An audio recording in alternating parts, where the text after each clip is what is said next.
Hey, man, I apologize if y'all can hear the AC kicking, but it's hot as hell out here. Man, it's hot. This tripod is going to be Once again, it's on, nigga. Seagull hard like Be quick. They on, gotta put some work nigga. in. I take you out this world like you was born, butt naked, covered in blood, gasping for air. What's up, y'all? What I do? What's I up, hate man? to say I told you so. Everything I said about Miami, was it not a blowout? Was it not a blowout like I predicted, Ahmad? I don't know if you predicted that in here. Every But I'll game take Miami your word plays for is it. a blowout. Either they win by blowout or not, because I said the Atlanta Hawks was more on their level. The Atlanta Hawks is on their level. That's why it was close. The boss, Ahmad, stats and facts, like my man Ev say. Uh-huh. If I am not mistaken, I didn't even look at the box score. I think they outscored them 7 out of the 8 quarters. The Boston Celtics have won 7 out of 8 quarters. No, When I said they barely won, remember when I said they barely won? they've won 5 out of the 8. 5? Yeah, they tied 2. That's the only thing. Mm. But you on the right track though. I gotta look at that thing and see if the free throws was a discrepancy. But it don't matter. It don't fucking matter. The first game, I saw all the signs of the wall that the Miami Heat, what I say, they broke glass in case of emergency. Yeah. That's what they did. And that They can't had no save. glass last night. Won no glass last night. Watch No this. glass for them to break. What did Tyler Hero do last night? I don't know. I ain't looked at the box scores. Hey, it's time to look at the box score. Let me look at the box score for the first time, man. I'm not a box score bandit. That's what I call it. I just know the second half they tied both quarters. Watch this. That's all I know. Tyler Hero played 23 minutes. Guess what? Victor Oladipo played more minutes than him.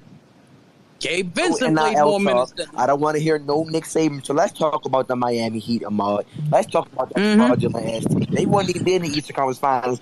Hey, Pascal Shaggy. Siakam ain't break Joel Embiid's face. Victor wouldn't Oladipo even got be here. more minutes. Victor Oladipo got more minutes than Tyler Hero. What are we doing here? More When I minutes than the said he sixth was, man of the year? yeah, look, check this out. When I said that he was deemed unplayable after the first game, after the first half, the writing was on the wall. Now you seeing Victor play him. Y'all thought I was trolling when I say unplayable, like Bam Adebayo versus Joel Embiid. Y'all not looking at the signs, man. Y'all want to look past the red flags like a relationship. Y'all want to make this relationship work.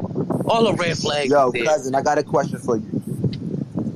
I might got an answer because you always got some good questions, and sometimes you stump the Schwab. Man, the Heat of frauds like Offensively, Embron, dog. Offensively, Let's talk Cash, about it. what's the difference between Bam Adebayo and Dwayne Dedmon on offense? I don't know, bro. They pretty much do the same thing. I really want to ask you a question. What's the difference between Jimmy Butler and Bam Adebayo in the places that they operate? One just more aggressive. Does Jimmy shoot threes? No, not that. Not So not, he not that many. operates under the arc. Yeah, one just more Pretty much aggressive. Bam Adebayo's area.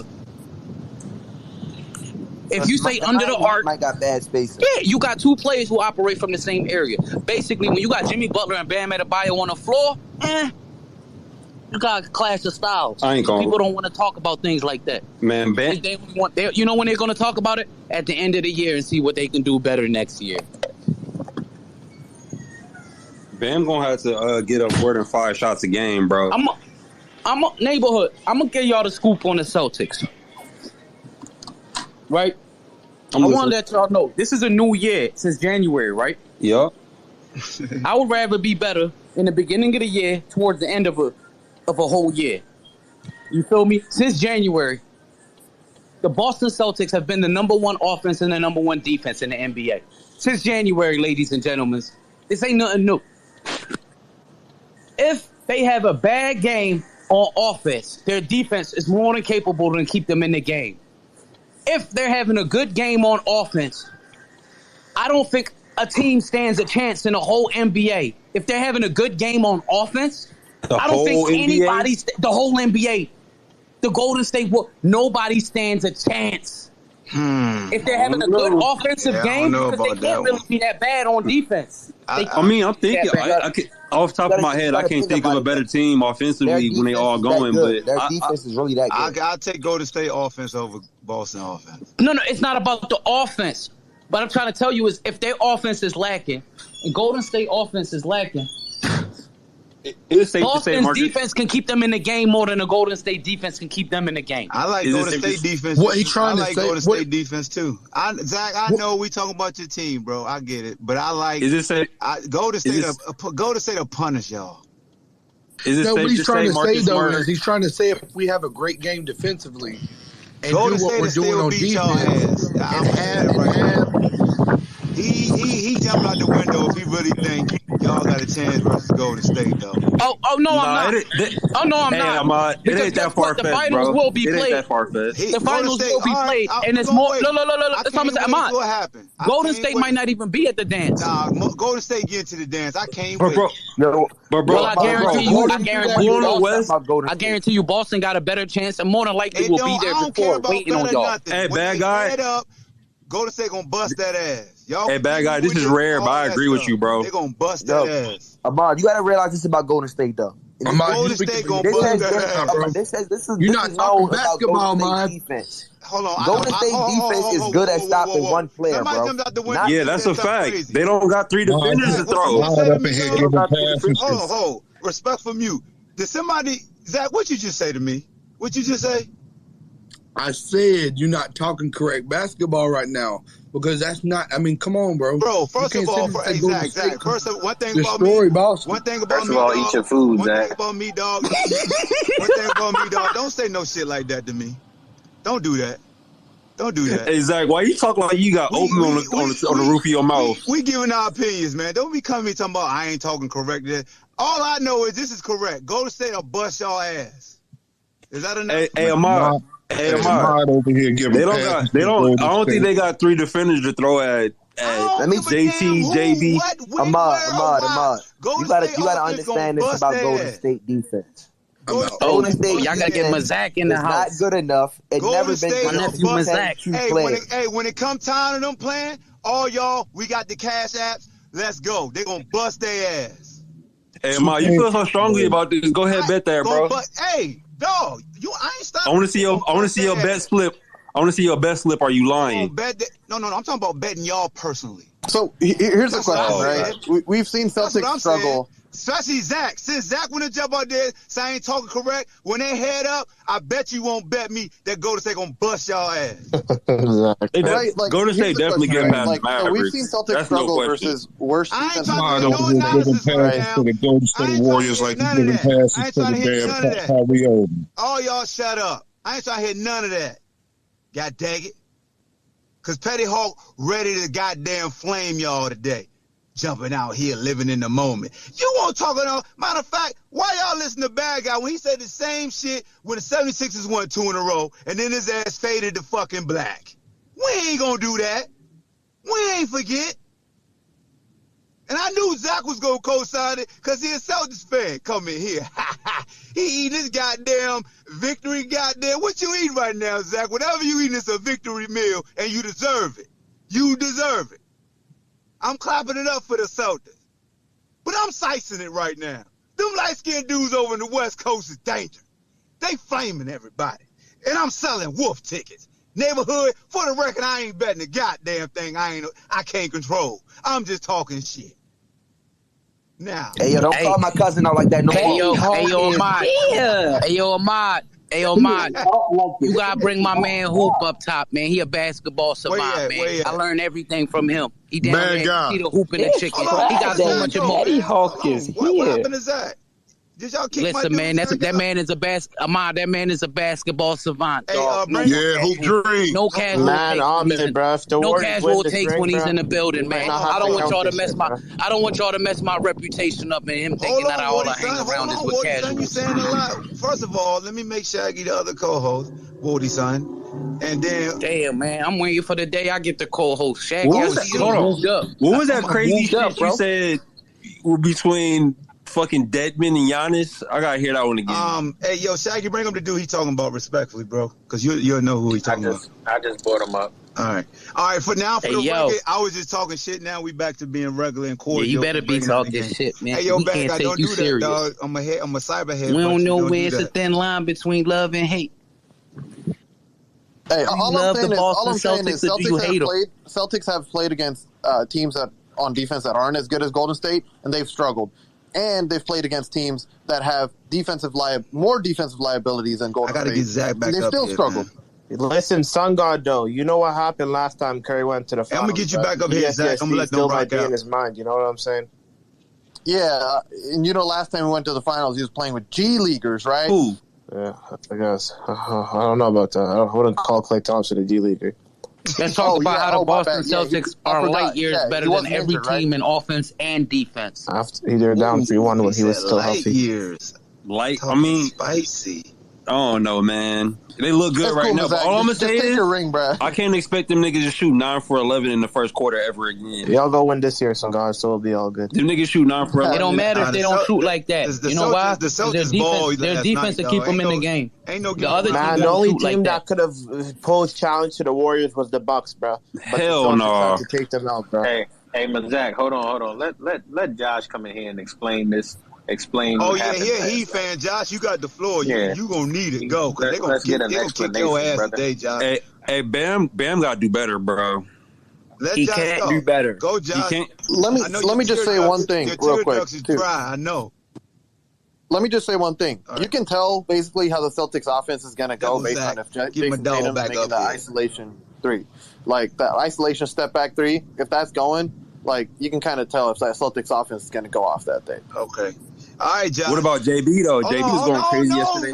Let Josh go, man. Y'all killing me because he ain't got nothing right now. I know he. Y'all want Josh to tell us how the Miami Heat can't find a shot unless it come off a fucking screen, and the Boston Celtics ain't having that. All right. First of all, here we go. I'm gonna give my props. I never thought I'd do it, but look, after what they showed last night, having a full healthy team.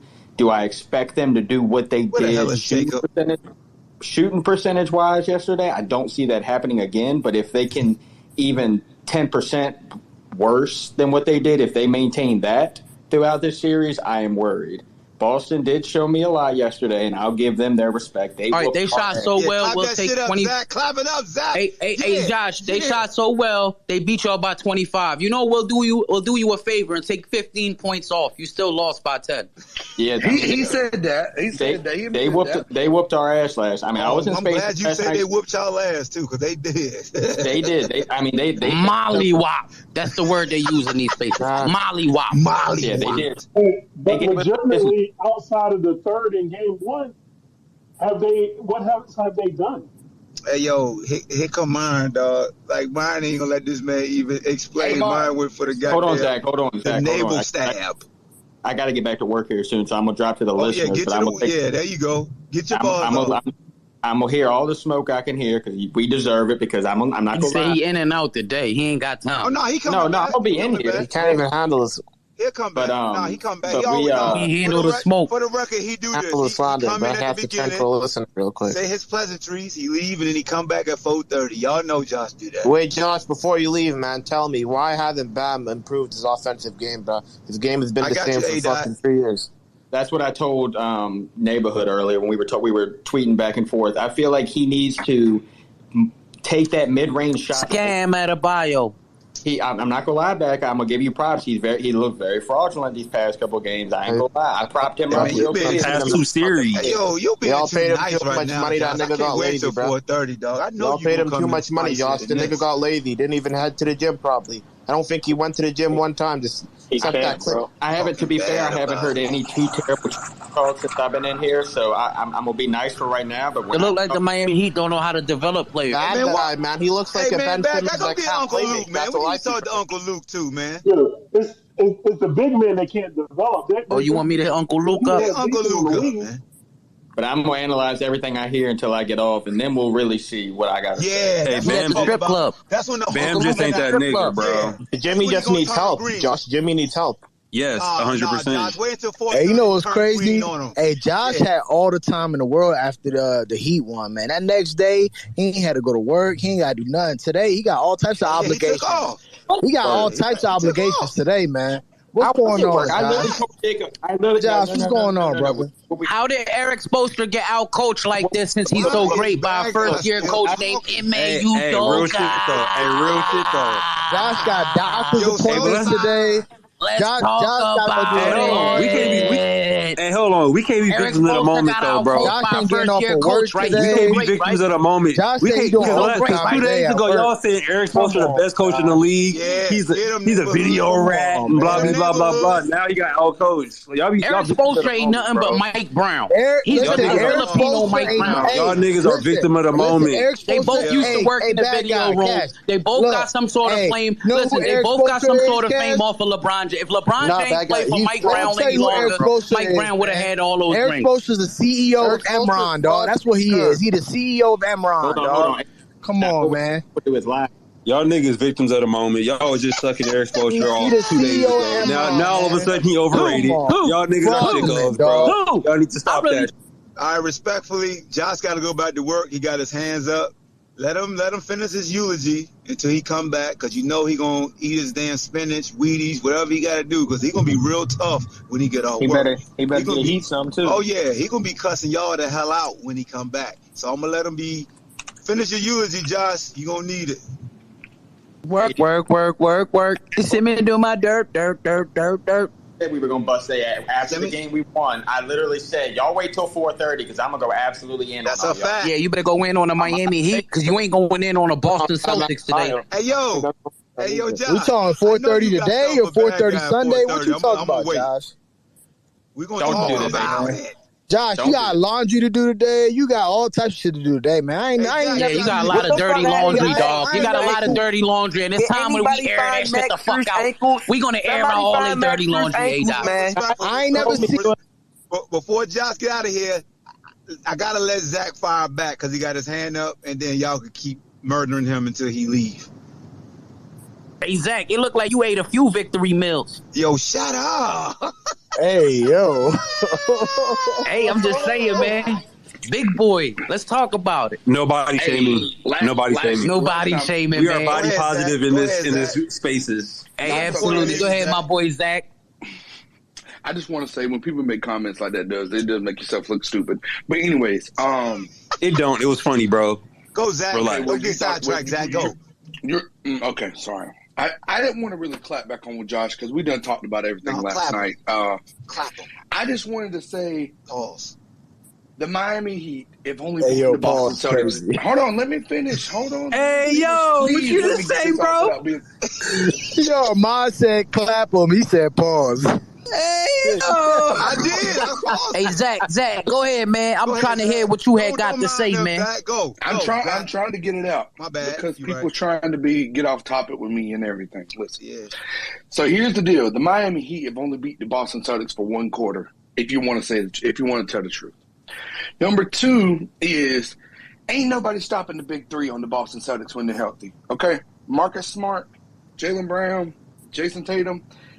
We could talk about the Warriors later, but y'all got to get through y'all series with the Dallas Mavericks first. I'm actually pulling for the Warriors, but after what Ahmad said earlier, I could just kind of suck something out of me that I couldn't even do it no more because you said what? Hold on. Hey, yo. Super we just resetting the room right now. We got to take a moment of silence real quick, and we're going to then go right back to Zach. My bad. I don't even know. We might have to remove him from the speaker for about 5 minutes. I know what he meant. Hey, man. Hey, man. Look, man. After how Petty Hawk check your vocabulary, man, before you start. Yeah, Petty Hawk disrespected Zach early, and Ball Hawk said we gotta get Zach the stage because that won't fur.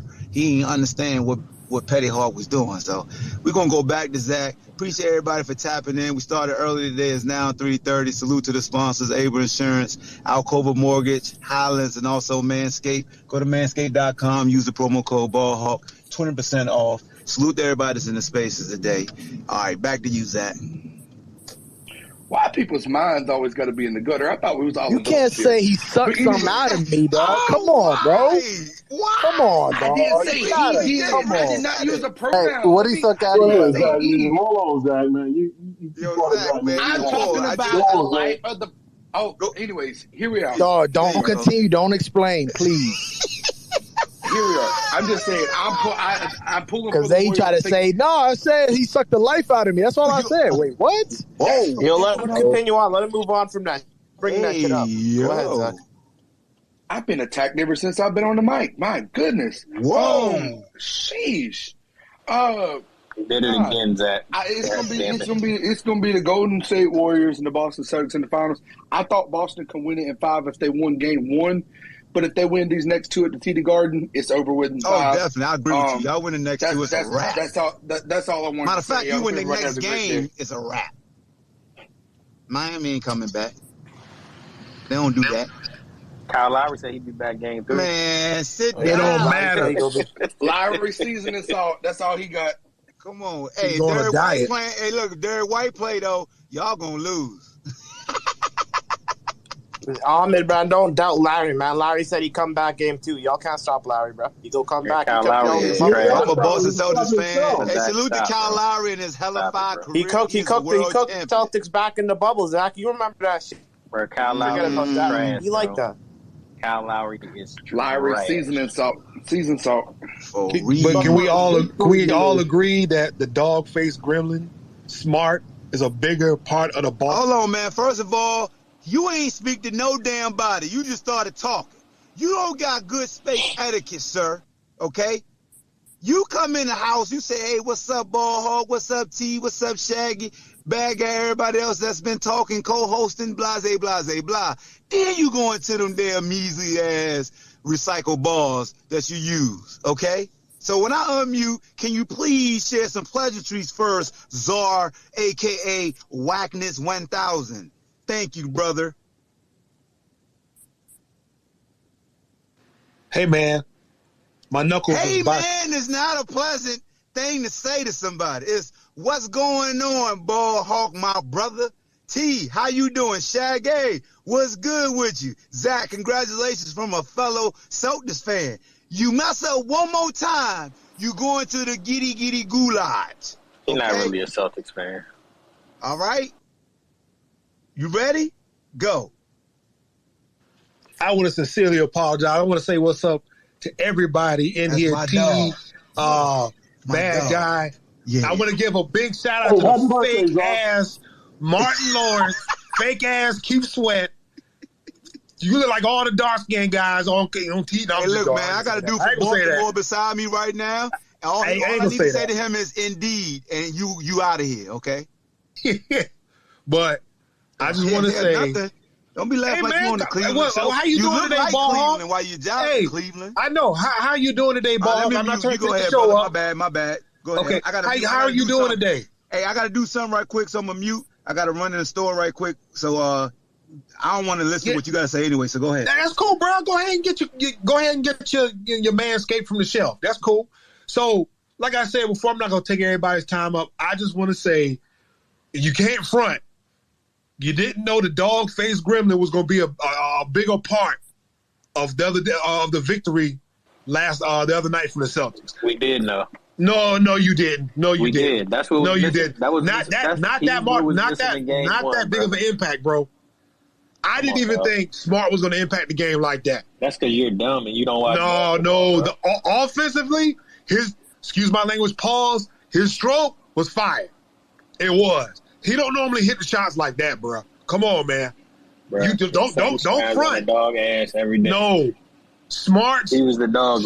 Smart was a floor general. I have rarely seen him playing offensively like that, and defensively, the moons came together, motherfucker. Brother, they came together. You yourself talk. No, I'm just saying, bro. I'm gonna get off the mic. That's all. Right. Who's that? T? That's T. Me. Okay. How's that beard? How's that beard going, bro? Hey man, my beard's fine, Patrick McPatchy. Calm down over there. Don't speak on my beard until you grow one. Hey, Patches McGruff. Calm down. You have the patches, brother. You're talking about yourself. My shit is full. My shit is in. My shit is solid. Y'all, these personal takes at each other today. No, man. Your beard is fake, just like James Harden's. Come on. What? Lord, keep James Harden out of this. Hey, Shaggy, look at his profile picture, bro. Don't he look like he sit on the bench? Oh, I don't sit on the bench. No. Look like he on the sideline. If there was a transfer portal back in the day, if there was a transfer portal back in the day, everybody went after me. Come on, man. Everybody would have went after you. That's correct. Hey, bro. I just moved him back, man. We talking about basketball. He don't know nothing about basketball, man. We gonna keep it pushing, man. We gonna keep it pushing, man. You know what I mean? Get him out of here. I'm gonna bring him back up. I don't know where he went. I'm gonna bring him back up because I know he got something smart to say now that I kicked him out. Come on back up, Czar. I know I heard you. You the one that went there and said, "Look at this football." We're gonna push it back to the sports and everything. Did you not stop talking? But you the one that said, "Look at this." He never stopped talking. He was talking the whole time. He was talking the whole time. I wasn't talking the whole time. No, I wasn't. I wasn't talking the whole time. Hey, anyway, let's get back to the convo at hand, bro. That's all. I'm gonna let y'all have it. How you feel about the rest of the Boston Celtics last night? Since you're a Boston fan now, I think it was a complete team effort. They shot the lights out. They surprised me. Jason Tatum actually moved the ball faster than I thought he would. You know, and Williams that's what happened when you study film, man. Bro, I always look at film. Like your boy Hawk said, and I quote, "With Williams on the floor, we will not be successful." No, with Williams on the floor, we're good. When the last time you watched film? Like seriously though, like be serious. No, I'm actually watching film right now. I'm not talking about ESPN. No, I got a film program and I break it. You're talking about Pornhub. I got a film program and I break it down. I'm breaking down Deshaun Watson. What's the name of the program? Huh? What's the name of the program? It's a crack version. I can't say. Bro, get the fuck out. No, I'm serious. No, bro, I got a guy that works for the Jacksonville Jaguars. No, I got a guy that works for the Jacksonville Jaguars.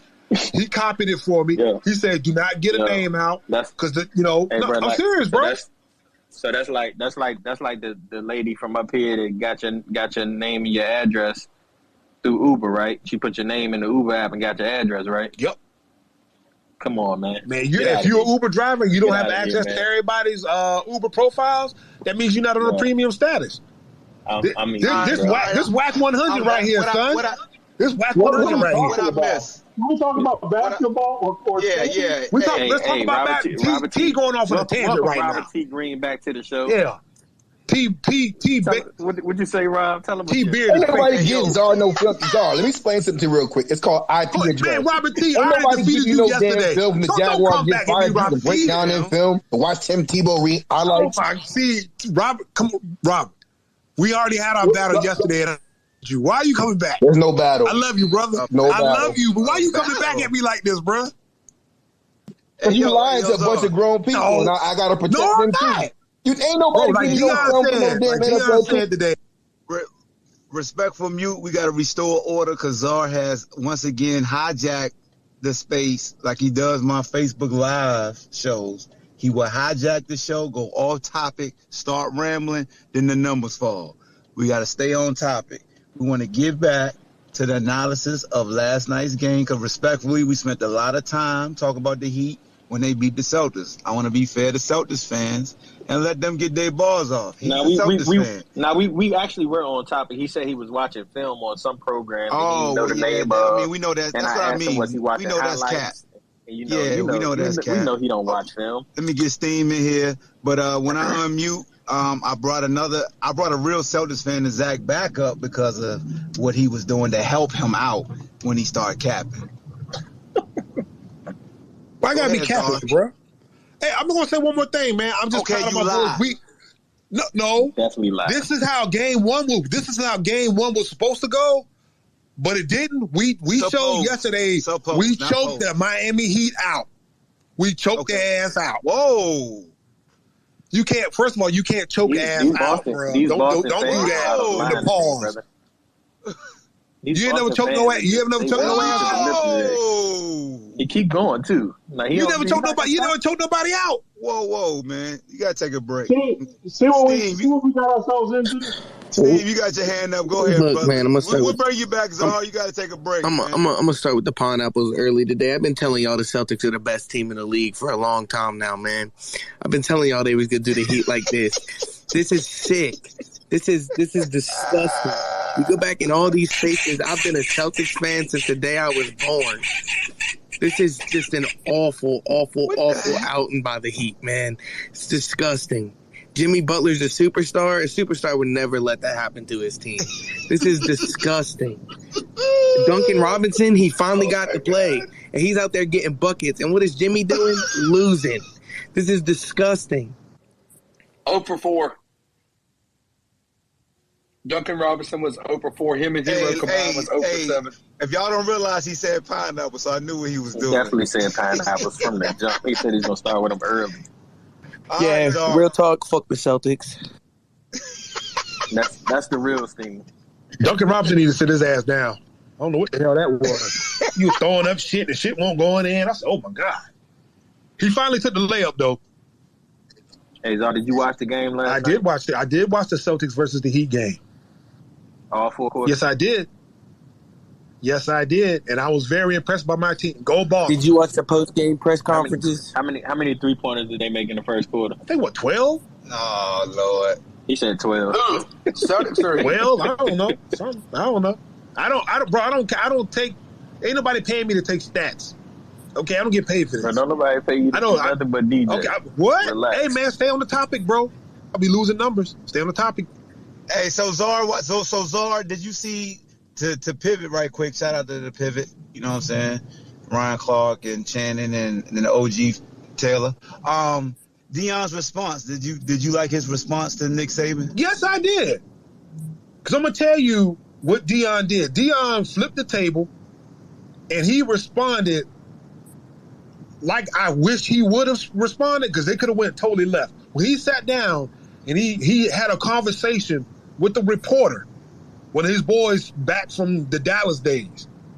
He wanted to be professional because he still has a responsibility to the school, to himself, and them kids. Now, there's a lot of coaches, Juwan Howard smacking people and all of that, could have went totally different. Could have kept it hood, could have kept it street, but he kept it professional. Here's my point. I'm not going to overtalk the show. Him and Nick are basically co-workers for what is it? What's the insurance? Yeah. I don't know this. I don't know if they're going to renew another year or whatever. I don't know the filming and commercials and shit or the contract. Unless they straighten that out, that's going to be kind of awkward. And Deion said, if y'all didn't know, you acted out publicly. Now we got to solve this publicly. Now, Ma, you try to pull that out on me a couple times. Well, I've acted out, and, I ain't sliding your DM. One time I did apologize in your DM, but me and you, if there's issues, we going to hammer it out so everybody can hear, so it's candid. That's all I got to say. So, I like what he did. That's true. Can I, in the most disrespectful way ever, say fuck Nick Saban, by the way, because I was not here yesterday and did not get to get that off. Fuck Nick Saban. That was close. There you go. That was better. Now, you went too far, bro. You can't do that. And I know what pissed Robert T. Green off. That is a football factory over there. You can't say that now. It is a factory because they chew up their workers and spit them out on the other end. That's why it's a factory. Hey, that's all right. They know that he's not going to be held at Alabama. Either you get fuck his factory. He don't give a shit about them damn kids. All right? No, fuck that factory. It's a business. It's a factory. Them kids know. Them kids know. Either hit the transfer portal. Deion gives a shit about them kids. Nick Saban don't. Either hit the transfer portal or get the hell out of Dodge. I mean, either stay. That's the same thing. I know. Either stay or hit the transfer portal. There's 100 kids that's waiting in line chomping at the bit. You didn't know there was 100 kids on the team until yesterday. I heard that shit. Man, y'all crazy. All facts. Trust the facts. He ain't know nothing. That's just me though, man. I'm not a fan of Alabama like that, but it's a football factory. You obviously are. No, bro, I'm not, man. That was your favorite team yesterday. Just like Florida is, just like Florida State is. How was that his favorite team, Keith Smith? He couldn't even name the players. He was defending the hell out of Nick Saban. He was defending. No, Florida State is not a machine. Yesterday.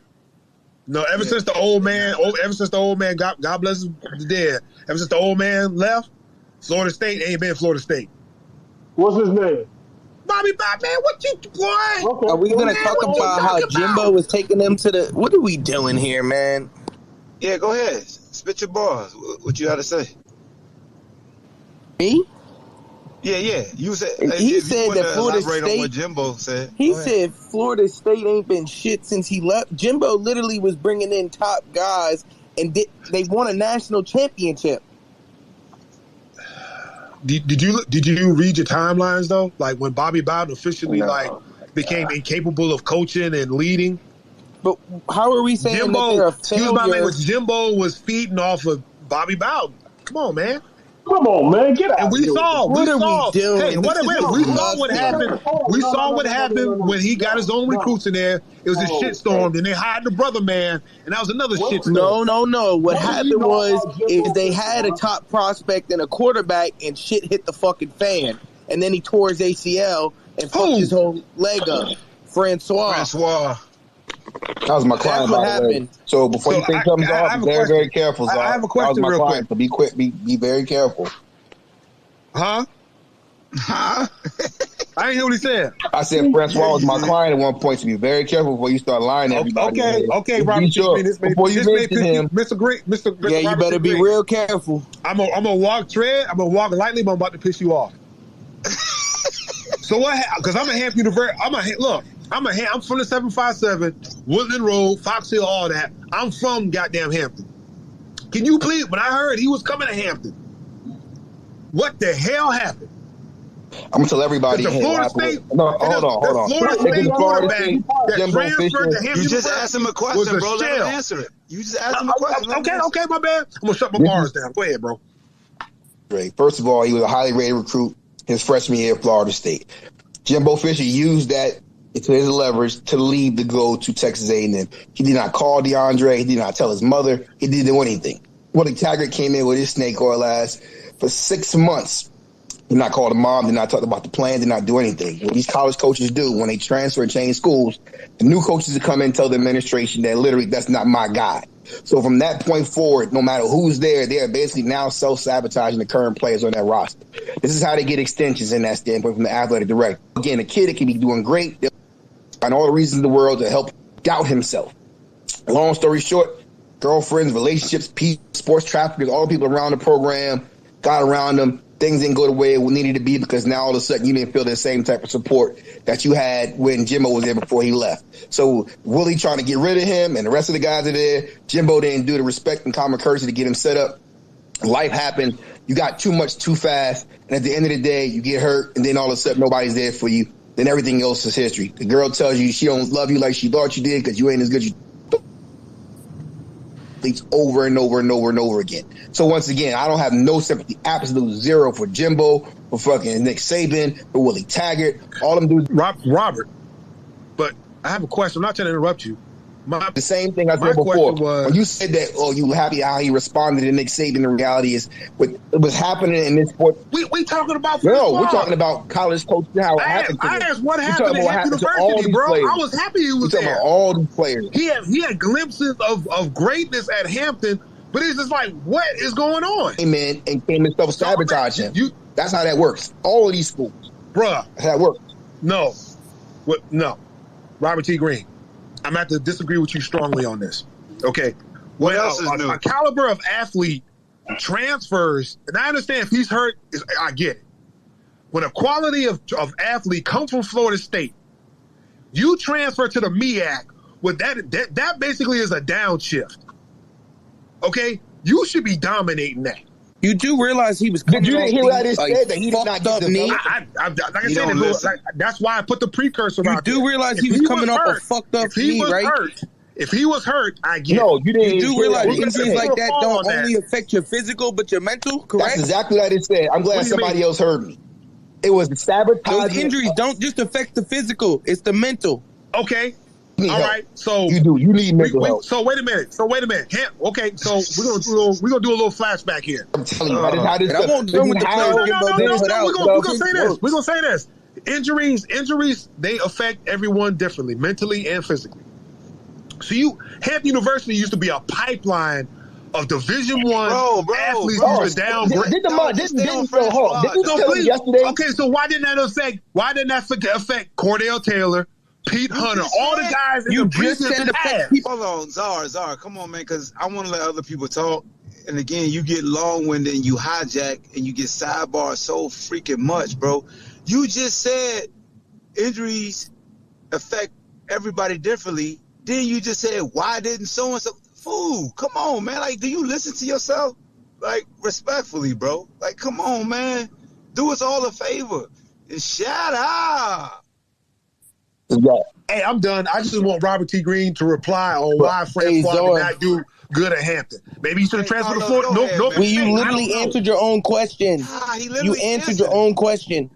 By the way, the answer Jimbo, while we on Jimbo's a failure. Hey, Czar, respectfully, man, I love you, man, but you gonna make me kick you in your hind parts. Okay, again, bro. like I'm gonna mute myself. But I'm on. You on the respectful. I got a respectful counter. You've used the word respectful 20 times already. I told y'all yesterday the two words narrative and respectfully got to go. Y'all your narrative and your respect. I'm gonna shut up. I'm gonna shut up. And you got to go. Okay. Hey, tell us what we got to do.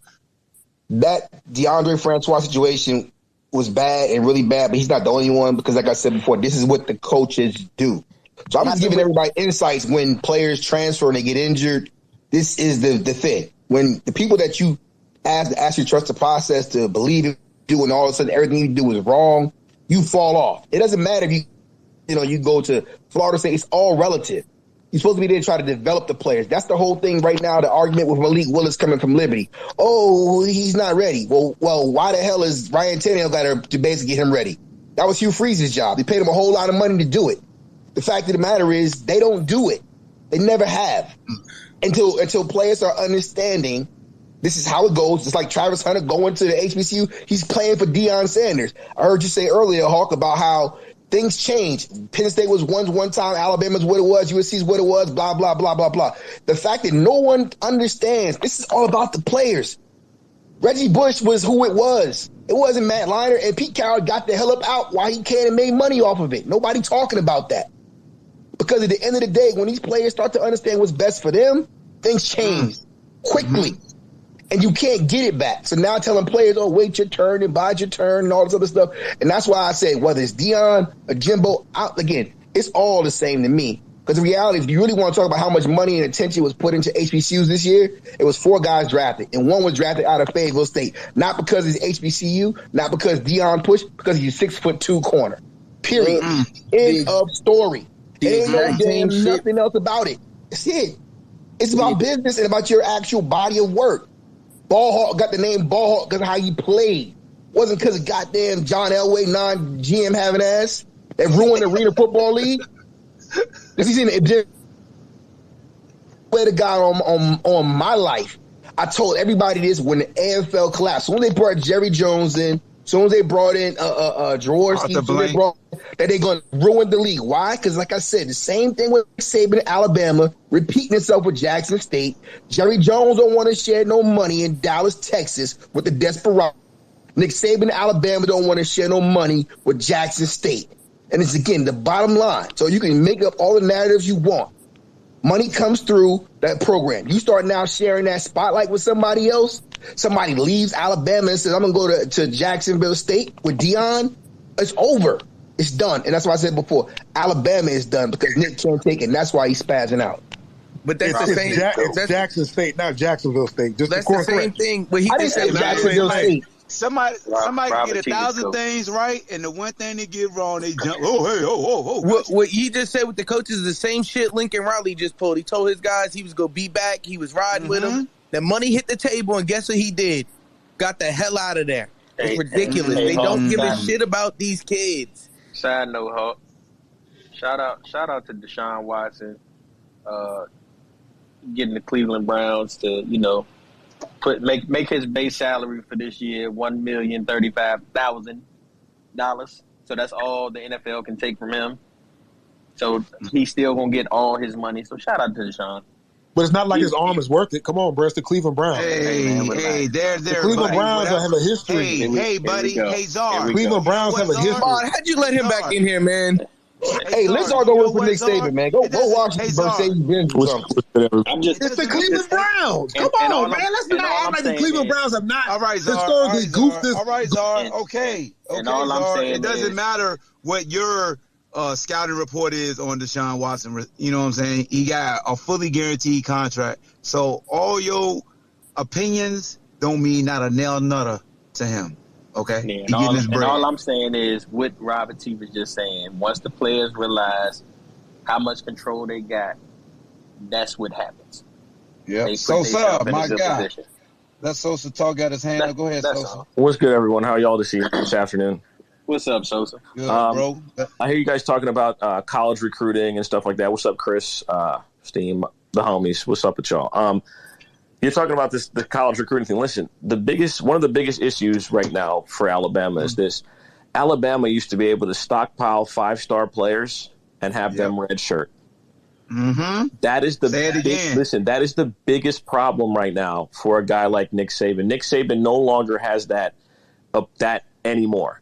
Those 5-stars can go redshirt anywhere they want, make $1 million, and never even have to see a field and put their family in a different tax bracket. That is the biggest issue here for Nick Saban. Because they've been paying players for years, but you see, he can't get those 5. He'll get the 5-stars, but as far as getting 5-stars to sit because they're not making a shit ton of money, and their biggest goal is to get to the league and make $1 million, they no longer have to rely on that dream of making the league. They no longer have to do that. That is the biggest fear for these guys, especially Nick Saban.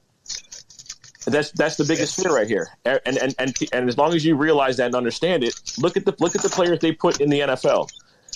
Since 2010, Alabama players alone have accrued $1.8 billion in earnings. $1.8 billion from one league. That's straight from one league. Also, remember, these guys aren't playing to go possibly play overseas. It's only one goal when you play football. NFL, and then maybe, but remember that the salary disparity from top to bottom, NFL to other leagues, is not even close. So now players can go make $1 million, never have to touch the field. They can literally be the backup quarterback and make $1 million.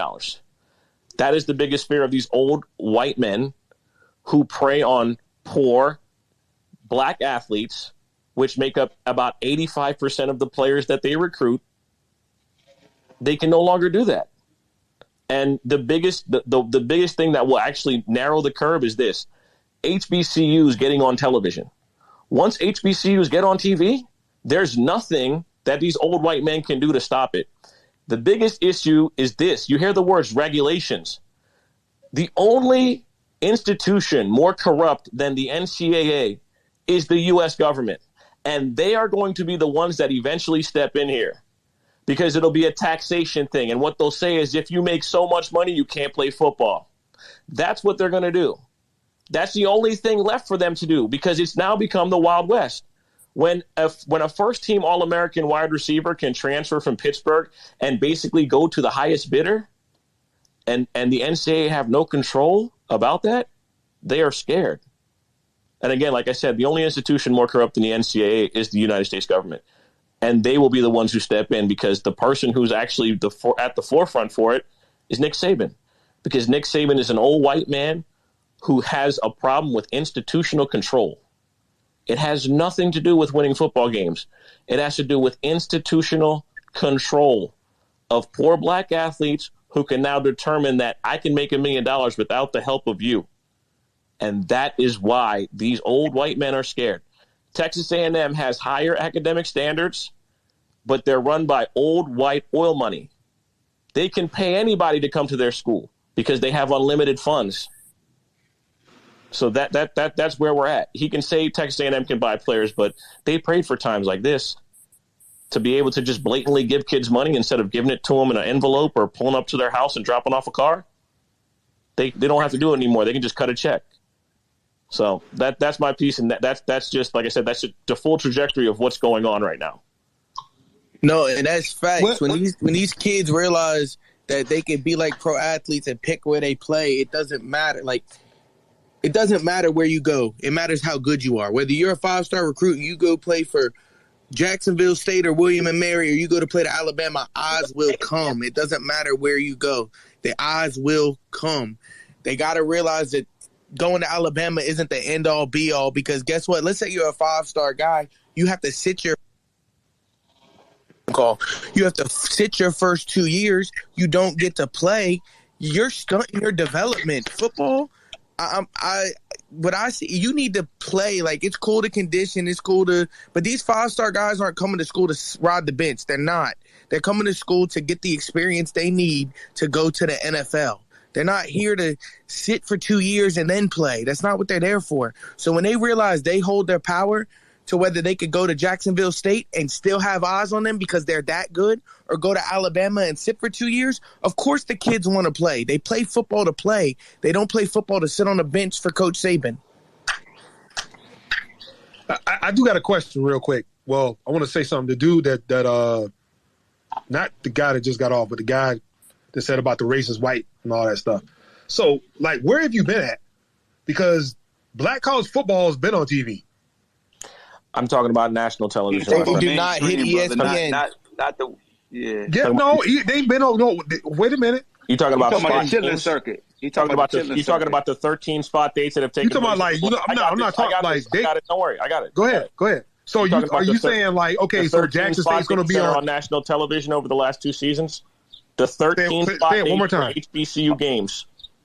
Is that what you're talking about? We get HBCU games down here all the time. Depends on what cable on national television. Okay. So you think Jackson State's going to be on NBC? No, they're on ESPN. They're on ESPN, Czar. They weren't here. They were on ESPN, bro. Hold on. So here's the thing that I think Czar is getting this confused.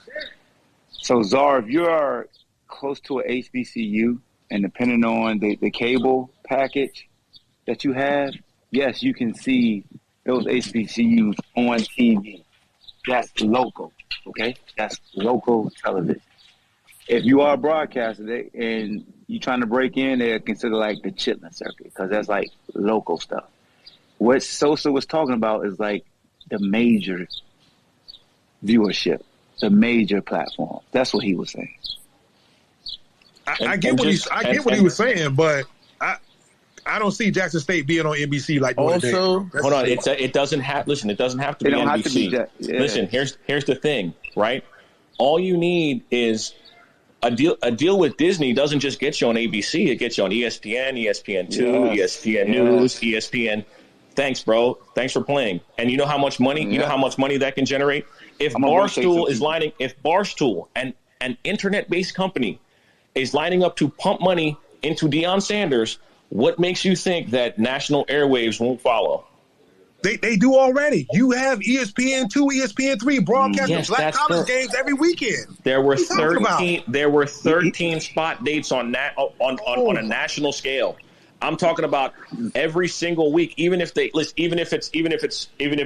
another ESPN. There's a bunch of different options, is what I'm saying. It does take a level of time. Obviously, Deion has been, and obviously my biggest fear in all of this is the fact that Deion will leave at Jackson State before the mission is complete. That is my biggest fear. Yes, I would agree with you on that. Yeah. That's my biggest fear because if he leaves Jackson State without accomplishing something major, it's kind of all for naught. That's how I look at it. Because if he leaves and goes to Florida State, which everyone believes to be the case, they're saying, it's basically Norvell. They're just waiting for Norvell to fuck up, right? Mm-hmm. From what I've read and what I've seen. And the thing is, like I said, my biggest fear is that if Deion bounces before he wins anything at Jackson State, I really do believe it will all be for naught. At the end of the day, the level of exposure that he's already gotten to HBCUs over the last 2 years is unprecedented. So he's already done the job to some extent. But that's my only fear with Deion is that there will be so many larger opportunities that it ends up that the mission ends up not being completed, if that makes sense. So we got some hands up. Go ahead, Myron. Before I get I was going to say, if anything, other Power 5 schools will be into getting him out of there so he stops dipping into their pockets. Mm-hmm. Because that's how these conspiracies work. You know what I'm saying? They gotta protect that bag by getting him out of there before he causes too much disruption. Agreed. So what I'm gonna do is Fax and Simba, they just joined. I want to let them speak with their hands, and I go to Carlos and Robert T. Green. So whoever between Fax and Simba had their hands up, y'all go ahead. So for me, it's like the situation at hand with Deion. And we need more coaches of the Deion ilk. I heard Ray Lewis is thinking about starting coaching. If we get more coaches like that, right, the job is going to continue. You feel what I'm saying? If we get black athletes that ilk, the Ed Reeds of the world, the Hall of Famers, the bona fide dudes, right? If we get them in the HBCUs, now the whole conversation is different, right? Now it's like, okay, kids are going to want to play under Ray Lewis, under Ed Reed. You feel me? I don't think Deion's going to leave yet, and because I feel like, especially after what Nick Saban did, right? I've been listening to a lot of podcasts, and somebody said something real important. He said Nick Saban feels threatened. People are now paying attention, right? Because there was no reason for Nick Saban to say that.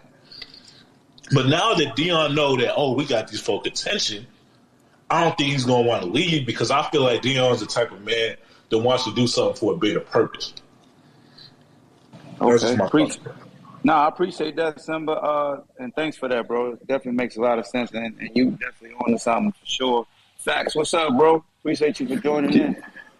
You hear me, bit, bro? You hear me? Yeah, you good, bro. Yeah, well, I went to Tuskegee University on a football scholarship, so I could have went to Auburn. I could have went to other schools, but I majored in architecture, and there's only so many schools that offer that. So I think we got to get back to the importance of HBCUs, because that's why I got my degree. And football was not the only means for me. Was I talented? Yes. But, nothing crazy. I currently make over 6 figures plus from an HBCU. So we got to get these kids in the notion of learning that, was I good to play football? Yes. Did it get me a scholarship? Yes. But football wasn't my ultimate goal. The NFL wasn't my goal. It was my degree. And we got to train our men up to pick something of substance. Like, this money is good, but what are you going to do afterwards? Because football is not the goal. Let's really go to get a degree that we can contribute to. So I'm maxing out of the situation by having these conversations with men like y'all and having somebody to direct me like, hey, bro, you're good, but what's the plan? So that's why I picked my architecture degree, and it has made me well off versus going to school to get something that's not beneficial. Yes, I went to school. I got this tuition. I'm debt free, but I love college for nothing. So we got to harp on that as well. Football is not a long-term goal for anybody, but if you get a scholarship, let's be tactical and mindful of how we conduct business. That's what I got, big bro. Clap that up. Yeah, clap that up. That's a good job. Nah, that was dope right there, Facts, man. Salute to you, bro, and definitely degree and the majors play a role. And we should never lose sight in that, because even if you make it to the league, that money's not going to last you forever, because we've seen people blow hell of a lot of money. So Carlos, you go, then Rob, and then Sosa had his hand up. Yeah, I was just going to kind of speak to what Sosa was talking about. He made a lot of great points and hit on good stuff, and I was just going to add on, so I went to Liberty. All right. And I heard somebody talk about Malik Willis earlier.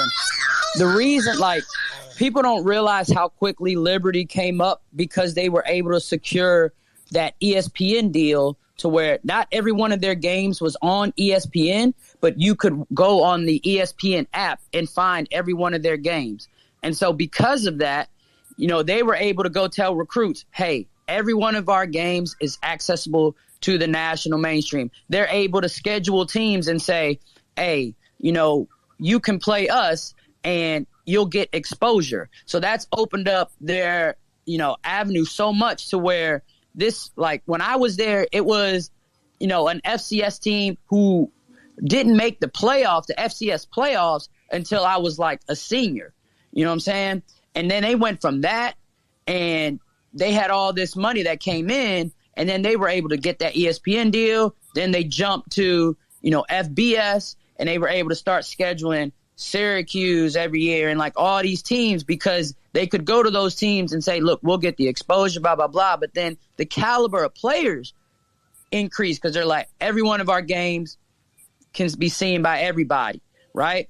And so it's a huge thing when you talk about these, HBCUs, because it used to be just one game a year would be on ESPN, and that was like the HBCU bowl game between the two top teams. Like, that would be the only one. But, like, dudes didn't even know Jackson State was a college till, Prime got there, right? And now you get national exposure about it. So I think it's a huge avenue that, I said this yesterday, Saban is representative of a time in which, it's all about the coach, right? And it's all about where they were in the system. And now things are changing to where players have more freely, they can more freely think. But also you're having schools that people really never talked about all of a sudden getting players who never would have dreamed of going there. And it's not just college football. It's the same in college basketball. You're seeing it all over. And Nick Saban, like I said yesterday, is indicative of a lot of these old coaches who've had success in a certain way, but now there's a changing of the culture. And so they're either voicing their opinion or they're getting out. Nah, definitely. That's a fact. Appreciate that, Carlos. Definitely great points. Rob, what's up, bro? Then we got Sosa. So, again, to the last three conversational topics, the young man that talked about the NCAA and college and basically as far as the government. I'm going to tell everybody here how this is going to happen. And again, California's already started the process. One, college football, as you know it, is no longer be college. And because what people keep missing, that there's no such thing as amateurism. So with all of these athletes, what they're doing now, they're making informed business decisions. They're informed business decisions. California's already slated and stated that at the end of the day, what the government is going to do. So again, when you say the government is going to tell a kid, a guy in a state, again, a minority that's over 16 years old, that they cannot work and earn, that is not possible. That's why they haven't intervened at this point now. And I said this on record 2 years ago. So when the NCAA said, please come help us do what? Tell minorities they can't earn like everybody else? Well, most people didn't realize that athletes, particularly basketball and football, that had rules stipulated when it was a one and done, or you couldn't leave college for 3 years, you were allowed to be a wrestler and get paid and compensated. You were allowed to be a baseball player and have an agent and leave school early. Again, those two sports that do not generate the revenue, but essentially are more Caucasian-based sports, were allowed to actually earn revenue. It was only the ones where the African Americans who come from these certain underserved communities were stuck generating revenue for college and organizations and coaches. So the fact is now what the government was going to want and what they will do sooner than you think is that at the end of the day, all the revenue is being generated. These are 501c3 organizations. For plain English, that is an actual not-for-profit organization, just like the NFL was in 2014. People opened their eyes. They were not-for-profit. So the fact is that now, when you talk about scholarships, most scholarships are predicated off of FAFSA, where you come from your neighborhood. So in-state, out-of-state tuition is imperative. So if you're a kid from Florida who may walk on in Miami, you may get more financial aid than you would if you walked on in Michigan, because you in-state. Even I'm talking about Miami, the old Miami, 2001, back in the day. So, but how'd you get on that roster? Because I'm poor and I come from Florida. The government will give me more money, and the government gives subsidies to those same schools in that. So what's happening now with all the money that's being generated now going directly to the players, not the middlemen, not the schools. What's going to happen is they're going to turn them into employees. Why would they want to turn them into employees? To get the taxes on it. And again, I am all for that, because the reality is at the end of the day, if you're going to be generating revenue like that, you should be paid accordingly. And you should also learn about what your business, what you do to be paid accordingly. So the whole thing about going to get an education, as I said before, from this the degree, if you go to every registrar right now for every Power 5 school and you said, I want to be an engineer or architect, you can find out without going through your college recruiting process, through the registrar, 12 p.m. to 5 p.m. If classes or degrees you want to take, if a class goes through that window, you're not going to be that. Not at no Power 5 basketball football school. So no matter what they say, that's the realities of it. So it's never been about education or, again, players getting a degree. Because for the fact of the matter is, I myself, and I can probably say Hawk too as well, any top-notch or any qualified athlete that may think they're going to the National Football League, Czar not included, at the end of the day, you leave that last 6 months to go train. Hey, man. I'm just saying. I'm talking all facts. So at the end of the day, you got to leave 6 months prior to go train for that. So most athletes, that's why you see guys like Larry Fitzgerald or Steph Curry that's got his degree. All these things about education, all these pro athletes that were great in college never finished. It's by design. So the reality is, again, you can't talk education. You can't talk about, this was not meant to be. You can't talk parity. You can't talk about, hey, this is the way it should be. And we do things right here. What the hell do you mean these things right? Things right means taking advantage of uneducated, underrepresented, poor kids for 100 years. That's not right. So at the end of the day, this is not a big deal that everybody's making it out to be. Everybody here has a job. If somebody told you right now going to work tomorrow, you got to run it by somebody, how is that going to work out for you? You ain't going to do it. So understand this is about the quote-unquote amateurism that's been exposed. And when, again, as somebody said, an old white man who is not my family, but you said because you recruited me and you say we family, don't make it real. All the things happening now is reality starting to set in for these people. And so when a Nick Saban says, hey, you know what, you should stay here for 5 years. And when the guy said $1.8 billion, I'm going to say this about Alabama again. You don't have a starting 5 in Alabama that came out of college from a development standpoint. So all the money you said they recorded, they didn't get $1.8 billion. That's on paper. I know that for a fact. That's in salary since 2010. Yeah, salaries. They didn't get paid those whole salaries. That's on paper. That's what people do all the time. They put out these numbers and say, oh, go to this school. This is what happens. If you go to look at Landon Collins right now, who just left the Washington Commanders, he got beforehand from Alabama, or Julio Jones that signed with Tennessee, you will find out how much money's been left on the table with every one of those guys. Marcel Darius, I can go on and on and on. That's to try to funnel you to certain schools a certain way. So you can say, oh, yeah, you went there. This is how much we making. But you got 3 guys, whether it's Henry Ruggs, you got the guy Judy, you got the guys before that, the guy Calvin Ridley that's lost $11 million for $1,500 in gambling. He's on the book, too. He's on the books, too.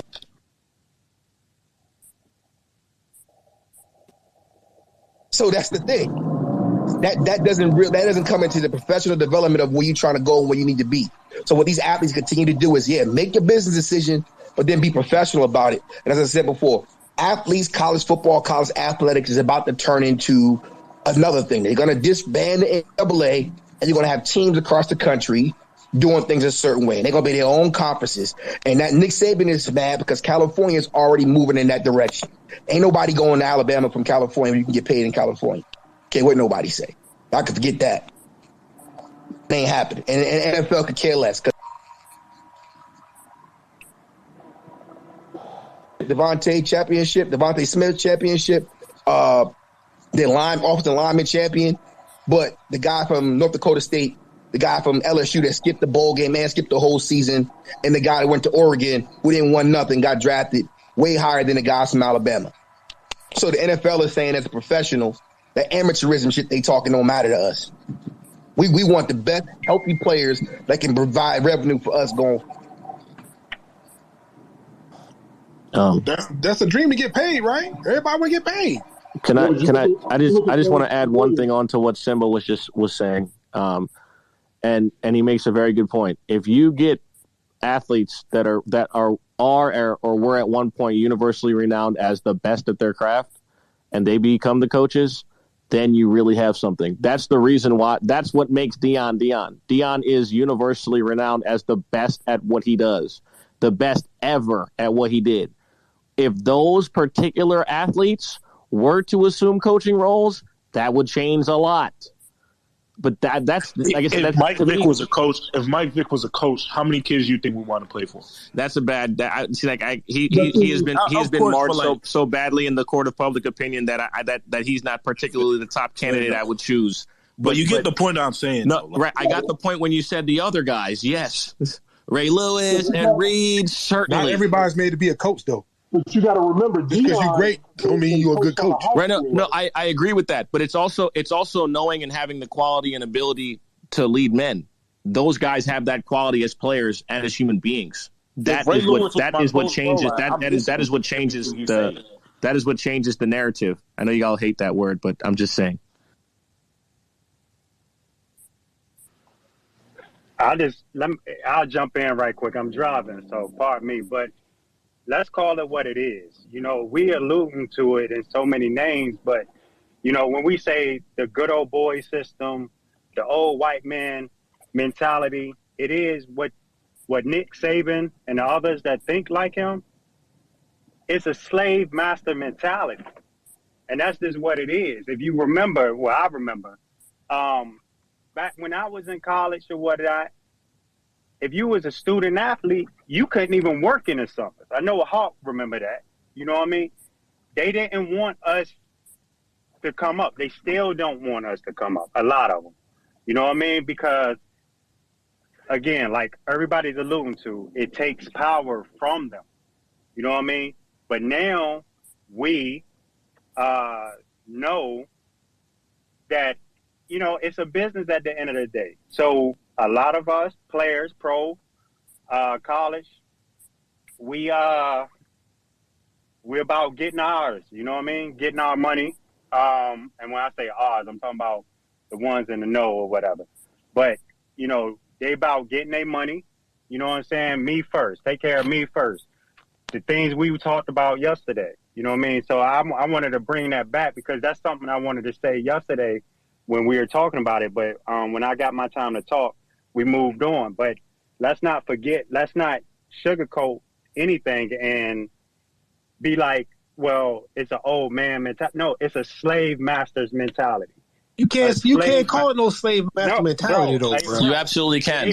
You absolutely can. Okay, you absolutely can. And here's what can I absolutely can. Look at the structure. Oh my God! Can I say? Go ahead. Go ahead. My bad, but go ahead, bro. Go ahead. Let me finish. All right. I can say that because guess what? Somebody just alluded to. One thing is Nick Saban won't complain about nothing when he was getting the players, right? Because he was getting the players off of the facilities, right? Because of the players make the program, right? So when you got a program, you got top-notch facilities or whatnot. That's one. But two, also, ain't nobody complaining about tennis, baseball, right? Swimming, where at the time, you didn't have to complete 1 year in college before you go pro, or 3 years. Because if it was what it was now, these days, will we have the cases of the Maurice Claudette and the Mike Williams, I believe. You know, I believe that was the wide receiver for USC. And right? Running back from Denver. Yeah, but he was game slow. But no. Correct. That's not my point. Hold on. That's not my point. My point was they challenged and lost because you had to go what? You had to be 3 years removed from out of high school to go pro in football. Right. That's also the same. It's a safety measure. Listen. They make that. So what about basketball? No, hold on. Hold on. That's not correct. Hold on. It's 3 years removed from high school, right? Someone brought up Larry Fitzgerald earlier. I don't know if you know this, but Larry Fitzgerald was the first guy to get the rule changed because he did 1 year at Valley Forge Military Academy. He played 1 year at Pittsburgh, challenged the rule, and got to go pro. People forget that, by the way. No, okay, but that ain't my point. My point is, before you move forward, can I add this? I just want to add this to your earlier point because you about to move past it, right? It's a slave owner mentality because people like Urban Meyer had control over black kids unchecked, and you saw what he was doing in the NFL, talking about, these boys from the South, their grades ain't right, but and he was doing that in the NFL. Right? Well, what do you think he was talking to them kids like, man? What do you think he was talking to them 17, 18, 19-year-old kids like when nobody can check him? Hey, Czar, it sounds crazy, but you're right. No, well, okay, wait a minute. I have a real problem with. So I think Larry played 2 years at Pitt, bro. If I'm not mistaken. If that was you that was talking, I think he did play 2. Go ahead. I didn't mean to cut y'all off. And see, in the moment, track practice now, so y'all can go ahead and rotate and do what y'all do. I got a real problem with the slave mentality thing, bro. Okay, well let me say something to you. It's not a slave owner mentality. It's a sharecropper mentality. There you go. You do the work, and then I get all the glory. I get all the profits. You do all the labor. You have no rights because I always keep you indebted to me. And that, for me, that's a slave master mentality. You know what I mean? If you're slaving, you get to do the work. I reap the benefit. And I'm going to tell you what you can and cannot do. Again, that's why I alluded to tennis. See, no one complained, and this has been been brought up over and over and over again throughout the years, where baseball players, like my man just said before I spoke, wrestling, baseball, gymnastics, tennis, or what? It ain't no rules. Oh, you can go and turn pro whenever. You understand what I'm saying? I got a question there. Go ahead. So how do you feel about the NFL Combine? How do I? Yeah, do you think that's a slave market or whatever? With the measurements and everything? Yeah, I do. Yeah. You know what I mean? Yeah, I do. So if you feel like that, you don't think there's 100 like the players that get invited? No, wait, real quick. Yo, you brought up the combine. I gotta say this. I gotta get. Go ahead. My bad. Go ahead. Right in this kid pro day, Ojabo, right? In his pro day, this man tore his ACL. They grabbed the football and left him alone, bro. He was on the ground. This shit on video, bro. This shit on fucking video, man. That shit slavery, bro. That shit ain't no. Y'all trying to sugarcoat that shit, bro. That's an 18. How old is that kid? 22 years old. Tore his ACL, and all of you people just watching it, niggas walked over him, grabbed the football, and walked away. What are we doing? What school was that? That was David Ojabo at Michigan's Pro Day. And that's what I said. A lot of these universities and colleges are machines and factories. There you go, right there. Right there. That's what I was talking about. Machines and factories. Hold on. Hey, look, I got a couple cats with their hands up. Go ahead, Big Buck. Go ahead. Finish up. You know what I mean, Zar? Regardless, you just asked that question, but we ain't talking about the NFL. We talking about Saban's comments in the NCAA. So regardless of how I feel about the NFL Combine, we talking about, and I'm addressing the NCAA. You understand what I'm saying? And what's in that, hold up. What's in that is also, like I keep going back, with these so-called white sports, is different rules than these so-called black sports, football and basketball. And that is a slave mentality, bro. Like I stated, when I was in school, which was 98 to 2003, student athletes couldn't even work. And student athletes, meaning football, basketball, couldn't even work during the summer, during the off season. That got changed. But tennis and baseball players and whatnot got side jobs and stuff, bro. Oh, I got you on that, bro. You feel what I got bros the same way, bro. I couldn't work either. But okay, so you got dealt with the thing. That's a slave mentality. I wouldn't say slave mentality, well, y'all bro. Y'all can chop it up and say share crop. Hey, Big, you said what you said, bro. You said what you said, dog. Like, Zar like to move the fence. Jaja, what you got? I don't like to move the fence, man. I'm just saying. Y'all can hear me? Yeah, you good, bro. Oh yeah. I came in when y'all was talking about, I think it was the HBCU and TV money. I wanted to elaborate on that point a little bit because that's the point I came on. The reason why it's, I guess, really important for HBCUs to really to get it, and the reason why most of these colleges like fight for it is because there's a reason why most schools jump from the AC to Big 12 Power 5, and it's really for the TV money that the school gets, like the the millions of dollars, the grant of rights, like that's a really big deal because it funds their athletic programs. If everybody doesn't know that already. So my point about HBCUs getting on there is that the year of 2025 is a very, very important year because it's going to be a whole lot of rearranging, changing going around. For example, the ESPN picking up the SEC. So I really believe that Fox and is going to really have the Big Ten and really continue to have the Big 12 as well.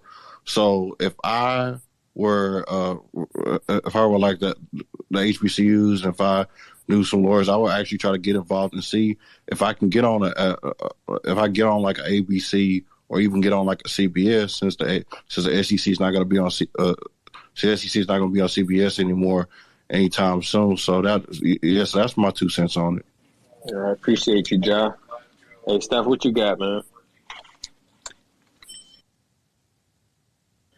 No, I just want to elaborate on some things that I was thinking about the HBCUs.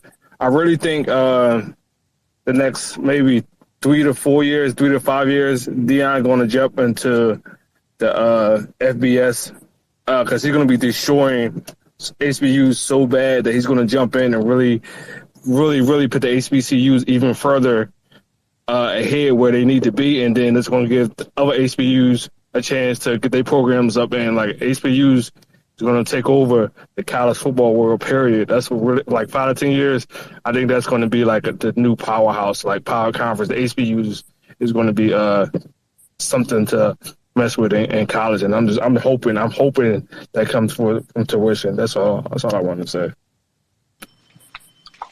Go ahead, Carlos. Yeah, I like what Vid was saying, but I like how Myron put it a little better. I get a little nervous with the slave master mentality line. To me, I think of it a lot more as like, yeah, sharecropper or even indentured servants. Like they come here with the promise that like, hey, you come work for me for these years, you do it my way. I guarantee you at the end of it, back in the day with, indentured servants, they promised them land or whatever. But these coaches, they promise them, hey, you come play for me, you do it my way, blah, blah, blah. I'll get you the NFL. That's the promise at the end. And so they're like, you sell out and do things my way. Like that's the end goal, or at least the end goal is the worst. You get a 4-year degree or whatever. But I think you're seeing a lot of like the NCAA really trying to, backtrack and save their image by allowing all this stuff, because you think even a few years ago how hard it was for a player to get a transfer and how many players would get denied and stuff like that when they had legit reasons for trying to transfer, right? And now they got the transfer portal where people can transfer immediately. Now they got, NIL, because you used to have it to where you could have somebody who was at school on a band scholarship, they can go play a concert and get paid, and it wouldn't jeopardize their band scholarship. Or if somebody was on an art scholarship, they can go paint somewhere, get money for that, and it wouldn't jeopardize any of that. But these players who would then, do something with their talent, if it wasn't benefiting the NCAA, they were getting suspended. Schools were getting sanctioned, things like that. Yeah, so now, and I think that's what Vid is saying. It's the slave owner mentality. You see what I'm saying? Like exactly what you're saying. That's why he said slave master. Where I see where you coming from with the indentured servant part, but that's what he's saying. How the black sports, quote unquote, they can't do that stuff. Yeah, but other sports can. That's why he was saying slave master instead of the way you were trying to put it. You know what I mean? Yeah, I get it. I understand both sides of it. I get it.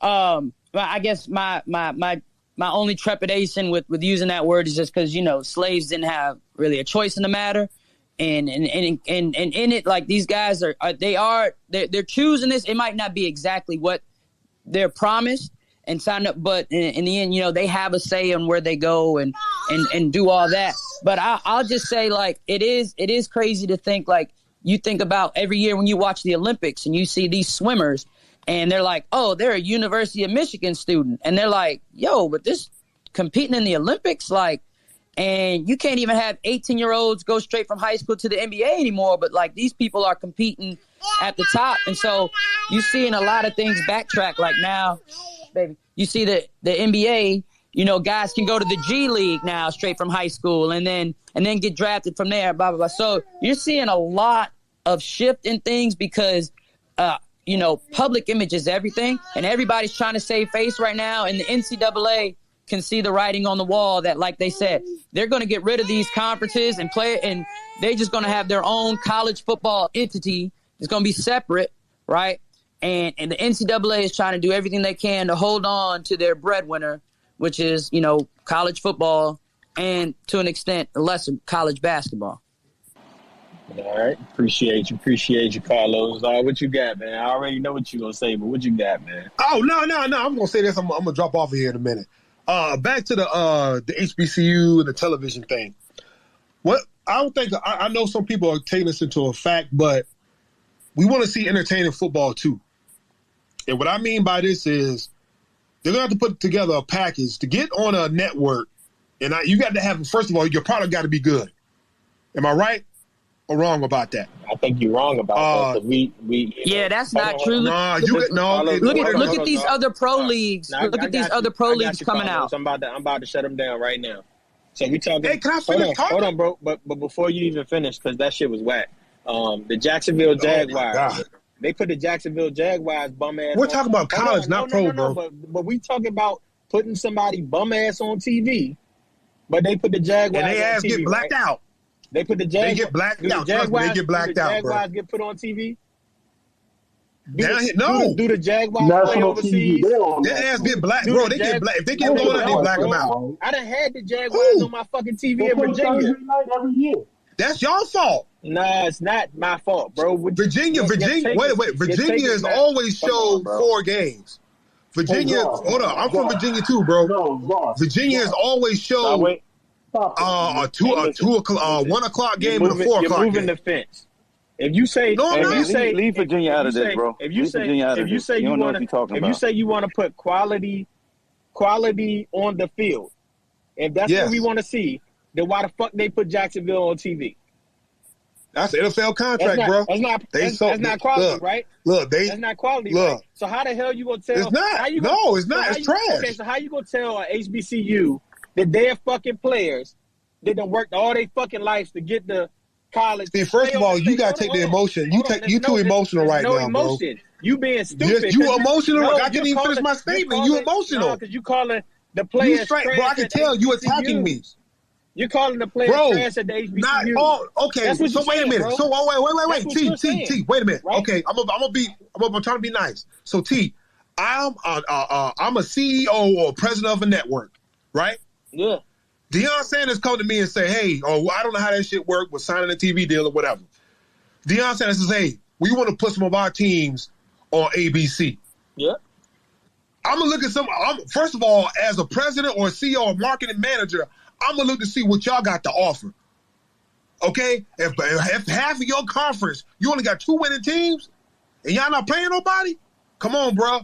My team, my customers still need to see product on the field, bro. So when Alabama, this is my business and marketing degree taking over. Undefeated in the SEC, they wasn't fucking playing nobody. Everybody was trash, right? Yeah. No, I was going to say one thing that Czar got to realize is fan bases matter. You got some teams who struggle and really don't win, but they got a strong fan base. The viewership is up. So I know he's saying, hey, if you ain't got but 2 winning teams, but it's a lot of these universities and their programs, quote, struggle. But look, people are still at the damn game. You're right. Still tune in. They still travel for the bowl game. So it's more to it than just I didn't get a chance to finish, bro. Just like Maryland. Maryland jumped from the ACC to the Big Ten. Still getting their head beat in. But they got fanship. I don't know how the hell they still on TV. I will never watch another Maryland game anytime soon. Zara, you are very contradictory when you talk, and I don't think you realize it. Every time, bro. What are you talking about? You just said Maryland still got great viewership, right? Based on because they play in Michigan. They play in Minnesota. Wait. Yes or no? They still got great viewership, right? From the Big Ten people, yeah. Oh, god dang. Why do you make everything difficult? I thought you was at track practice, man. Bro, it's still my show. I can interject myself anytime I want to, man. Okay, sir. Carry on. So what I'm saying is, sometimes you gotta. Hey, hold on. He brought up Maryland. Hold on. He brought up Maryland. You gotta hold on. You gotta understand this about me, though. I keep telling you this on my platform. I don't like a whole lot of lies being shared because the shit grow legs and is attached to me. So if I gotta correct you, I'm gonna correct you. If you don't like it, fine, bro. If you trolling and I shut your troll shit down, then you gotta live with that. But if you being contradictory to your own fucking stance, then we gotta call you out about it, bro. You just said you don't understand how Maryland getting on TV. We said, well, viewership play a role. Yeah, they got viewership, but shit, I don't see how they still getting on TV. You just said because of viewership. What are we doing? That's all. Hold on, bro. You just said Maryland. Hold on. You just said Maryland. You got fucking Michigan playing. I got to address something that you just said. Maryland gets on TV every week because the owner of Under Armour went to the University of Maryland and has over $1 billion invested in the school. That's why they get on TV for every sport. Mm-hmm. Hey, Ahmad, I'll even throw this real quick. He said you got to have Kevin Plank owns the University of Maryland, bro. And viewing all that. But you look at how many of these new pro leagues are coming out with teams you never heard of that are getting these on TV because it's football. And they know people want to watch it. And all these networks and all of these companies, the market they're always trying to get to is how can we reach the black community? All right? Because they know the black community is a loyal community. So it would be smart. It would be so smart for ESPN or one of these things to say, you know what? Friday night is HBCU football night, something like that. Like they can easily, set something up to where it's legitimately their night because people will watch, okay, and people will support. Like you look at University of Texas.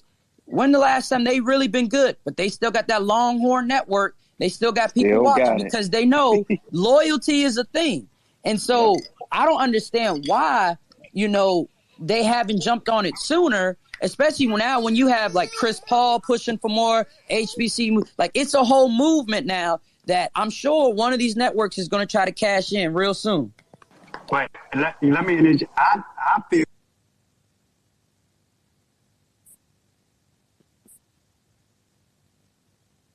Did I do that? Who did that? Yeah, you did that. It was me, Hawk. My bad, bro. Oh, shut up. It was his beard. Like it was your beard. You punk. I feel like I know why. You know what I mean? Like because they not doing it right now for the HBCUs, but they did it for Conference USA, right? They gave them a night. I believe it was Thursdays or something like that. Yeah, they got Thursdays. Yeah, you see what I'm saying? So they can do it, but I mean, it leads me. I could go off, feel it's not factual, but it leads me to believe. Again, maybe I use the wrong terms in some of y'all. The slave master mentality or the sharecropper mentality is money. We buy, right? But they don't want to support what we offer because also, Czar, I'm from Hampton. I live in Tampa. So I'll tell you, I don't see no HBCU games down here. You know what I mean? What? I don't see. Bro, I'm in Jacksonville, bro. Different cable. Different cable. Okay, go ahead. Different cable, different demographics as well. Exactly. Different. And what I'm saying and why I bring that up is South Florida, based out of Tampa, right? They showed up. Y'all probably seen them because of the Conference USA or whatever, right? But you cannot tell me that Howard don't have at least an equal fan base to them, or HU, or NC, North Carolina A&T, Jackson State. You see what I'm saying? Like, so I don't want to push the. I know we don't like the word narrative, but I don't want to push that on. Oh, it ain't no money in it or the viewership, because that's not a wholly true statement. You know what I mean? It's other factors in that, which why I say for me, I feel it is that it's a black, is black schools playing, because the whole notion is one, as Czar, you brought it up, not to pick on you, but yesterday you brought up a factor of Alabama and Texas A&M in terms of which one, if you're going for a job, blah, blah, blah. But here's the thing. Howard University is a top school when you look at getting jobs, education, and things like that, right? But we never, but we hardly hear about them in the ranks of top schools. We always hear white schools. You see what I'm saying? So it's those factors. And that's why I say, you know what I mean? Like, again, not to keep going over the point is, for me, it's sharecropper or whatever. It's the higher ups view that, y'all can have this as long as y'all benefit us, but we ain't trying to have y'all benefit y'all own. And it goes back to some of the things Robert is saying.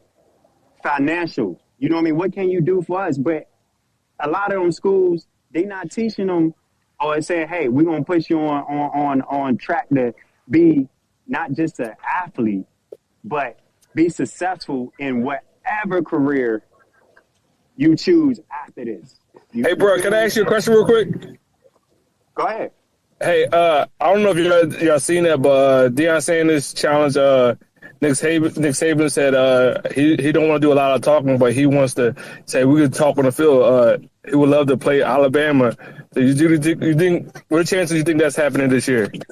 No, and it can't happen this year because they already got the schedules done. A lot of these games they schedule by Dion. years ahead. Yeah, they're 4 years Yeah. But I didn't know that. That's all I was like. I grew up in Newport News, which is a city if Dion's trying to get a game with them, right, that could allude to him staying for another 4 or 5 years. Y'all get what he's doing. Deion not going nowhere. He's not going nowhere no time soon. He's trying to get some more recruits. I mean, pay them for the school. We hope he don't. Hey, Myron got his hand up, man. Go ahead, Myron. Get your ball up. No, I was just going to say, Czar, you keep talking about you see HBCUs. You're in Jacksonville, which is 45 minutes from Daytona, which is where Bethune-Cookman is. You're like 2 hours away from FAMU. So that's the reason why you're seeing them. Yeah, and that goes back to Sosa's point that you were arguing, Czar. Is like you see them, right? It's just like me. I stay in Charlottesville, or people who stay in the 7-5 of the Richmond area. You'll see Virginia Tech games all day, every day. You'll swear it's national TV, but it could be the regional package, the regional coverage.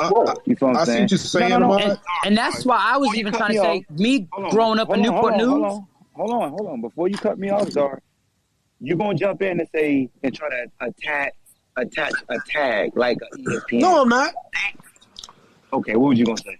It's on ESPN 2 and 3, man. It's been like that forever. So again, they've been showing black colleges on ESPN 2 and 3. All right, Czar, you said it 3 times. That's all. That's my point. Hold on, let me repeat that because I don't think you understand how TV coverage works.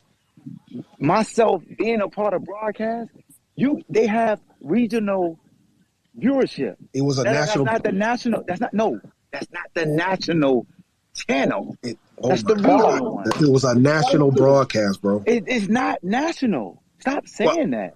Look, I don't know what kind of shield or what kind of dome they got in Charlottesville not to show y'all that. Bro. But a lot of people I call. Respectfully, bro.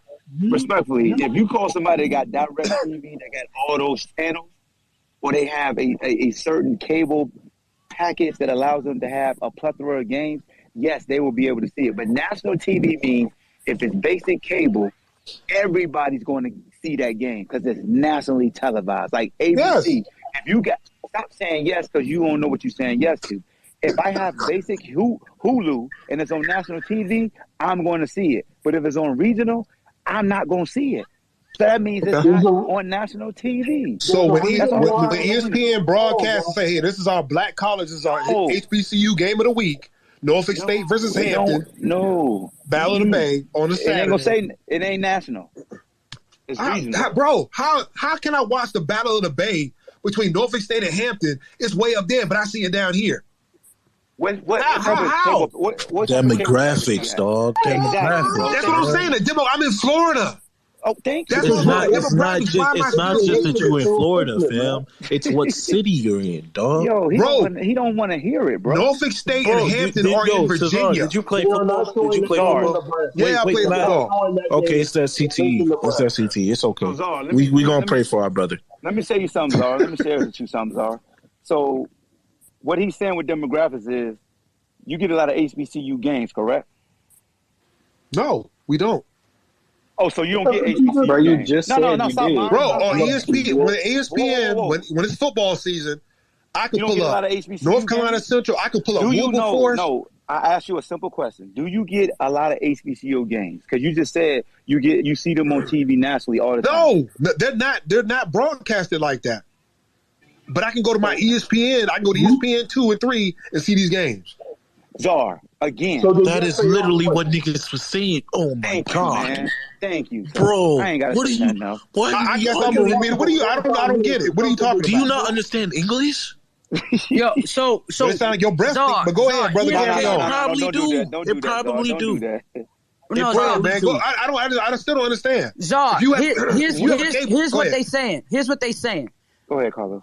On a nationally televised, basic channels like ESPN, ESPN2, ABC, NBC, Fox, all that stuff, you're not going to find HBCU. But if you go on the ESPN and search ESPN3, which you have to have internet access to even get, so it's not a basic thing, all right? You have to go out and search for it. Yeah, you can find it. But it's never, he was saying, it's not mainstream. You're not going to be able to, like he said, if you have basic cable, you had to go search for it. Listen, I grew up in Newport News, which is right beside Hampton, right? Mm-hmm. It's a city right beside it. I never once ever saw a Hampton football game on TV, on cable for me. Now, if I wanted to search it, I could, right? But I would have to go search it out. It was never put in front of my face. Like a lot of these teams I don't want to watch, but because I love football, I'm forced to watch some of these teams I don't even like because that's what's on, and I don't want to go searching for anything else. And that's what we're saying. So do you better understand now, Czar, or are you still conflicted? No, I'm clear and cut, bro, just like I was. So, again. I mean, y'all really wasting oxygen saying this, but go ahead. No. We're not, bro. Don't do that. Pride is a hell of a drug. Come on, man. Get it out, man. Go ahead. You got some goddamn nerve, bro. You really do. You gonna try to tell me hurry up and get it out when we listen to your goddamn malarkey for 20 damn minutes? I ain't lying. Bro, we really trying to help you. Like, if you just playing a role and you really do understand what you want to be confrontational, at least have a code word, because goddamn, we can talk about something else. But we really but the whole point is, I said before, if Deion came, or if Deion was in connection, or whoever was setting up the package, you still have to put a package somebody's going to watch out there. No, we're talking about how you argue with Sosa when he said we got to get them on national TV, and you said they already are. That's the scenario in which we are addressing right now. You got to make it more clear, bro, because I wasn't talking about that. Yeah, I was. No. Yes. Okay. Because you cut Sosa off when he was saying it. Okay.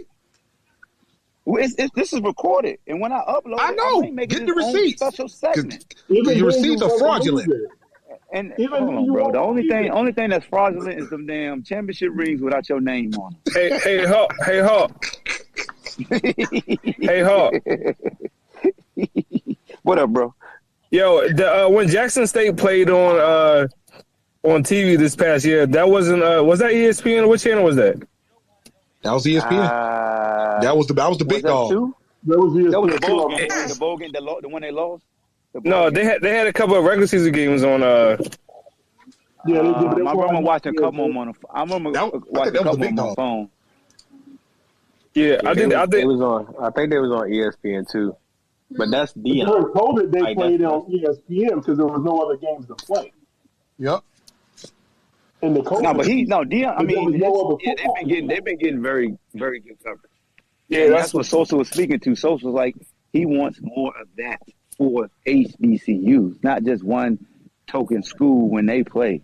You know what I'm saying? He was just saying if you could get that shift, then you could really see recruits start to say, I'm all for that.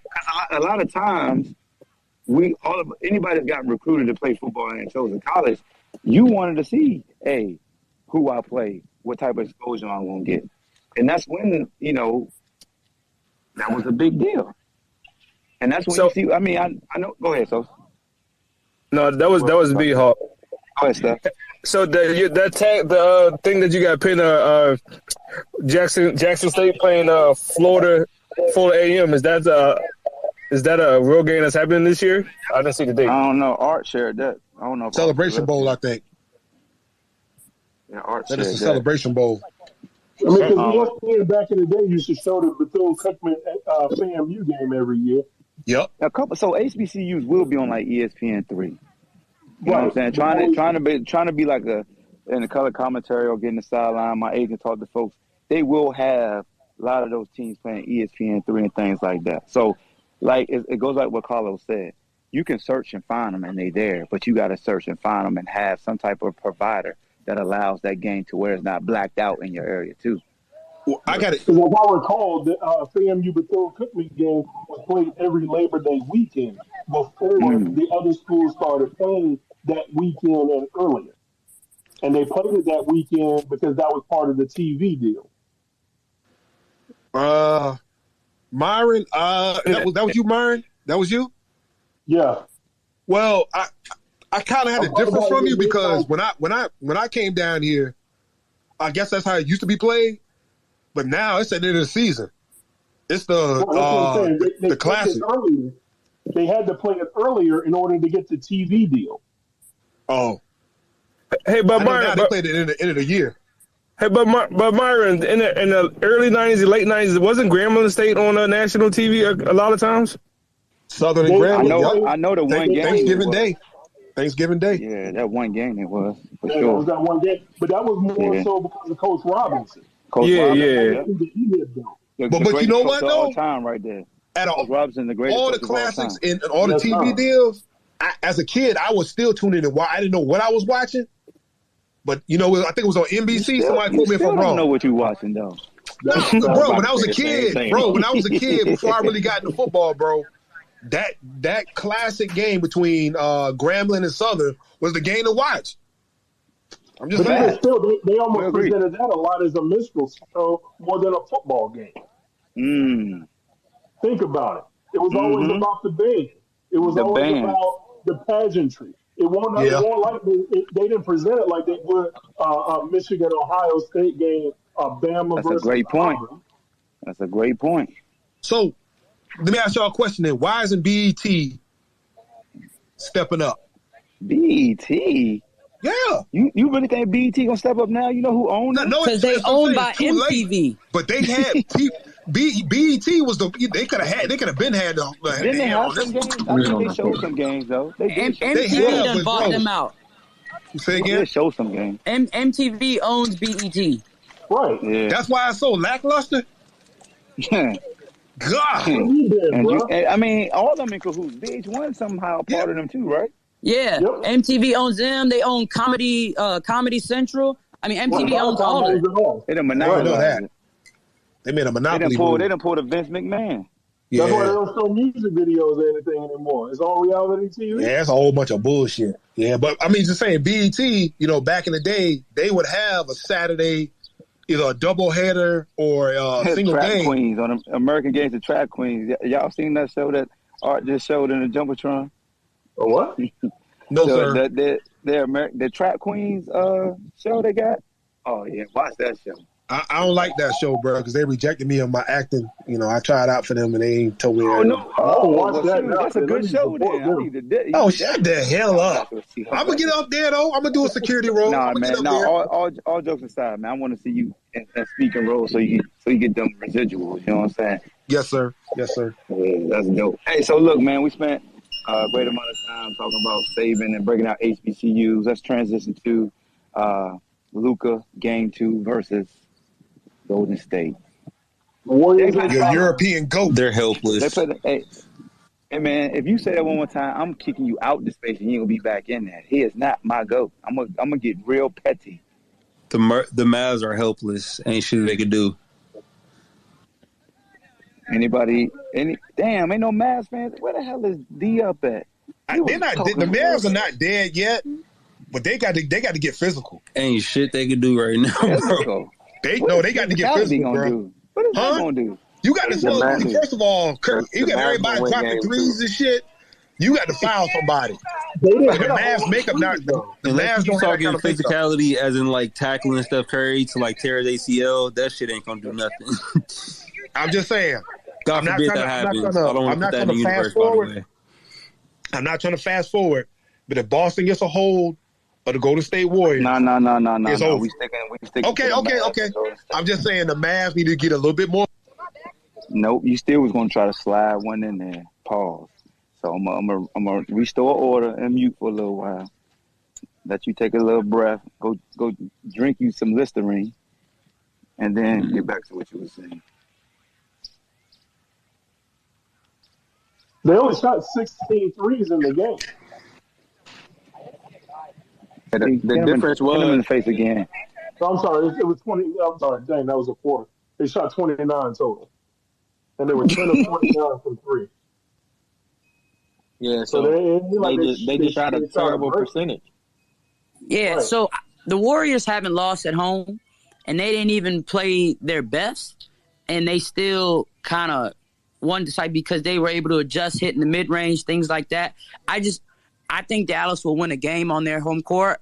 I just don't see them winning in at Golden State. But, you know, the big thing that this is going to all come down to is can the role players on Dallas, can they make open shots? Because they had plenty of open shots last game, and they won't make them. Bottom line, they got to make shots. But Luka got to play better. He got to stop turning the damn ball over. But I think Luka gonna do the same thing that Tatum did. He gonna get the ball out of his hands quicker.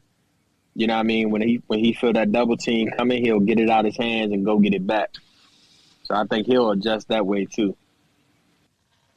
I will say Golden State also attacked Luka on when he was on defense, and they did keep going at him, and he had to use a lot of energy on D, and he just didn't look right on offense. But they definitely made him look like a liability on the defensive end.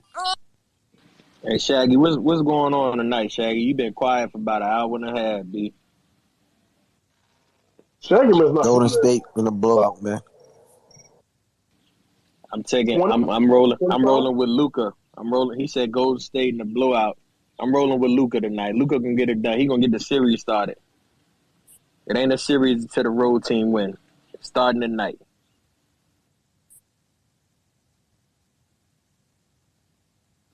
Zara, what you got to say about tonight, man?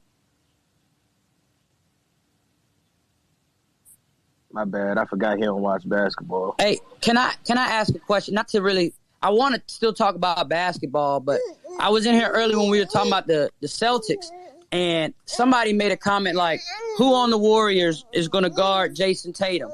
I feel like we go back and forth on Jason Tatum because after game one, all I heard was dudes in here talking about, oh, he had 6 turnovers in one quarter. He's not a superstar. He's not that dude. But then Boston won. All of a sudden, it's like, who gonna stop him? Who gonna, you know what I mean? Yeah, that's where you know they be prisoners of the moment. Like a guy can't have a bad game with certain fans, man. They put them in a box for that one game. You know right. So, I think coming off the 7-game series with the Bucks and then rolling right into game one is part of the reason why he had that bad third quarter. You know what I'm saying? Like I think his legs just were gone at that point. You know, he out there throwing lazy passes. He still had a decent game up to that point, but, you know, once it seemed like he just got fatigued and his legs were gone. Yeah, and the biggest difference is he was handling the ball a lot in game one. Marcus Smart was back. Like, people gotta take that into account. I think game one would have went completely different if Marcus Smart had played.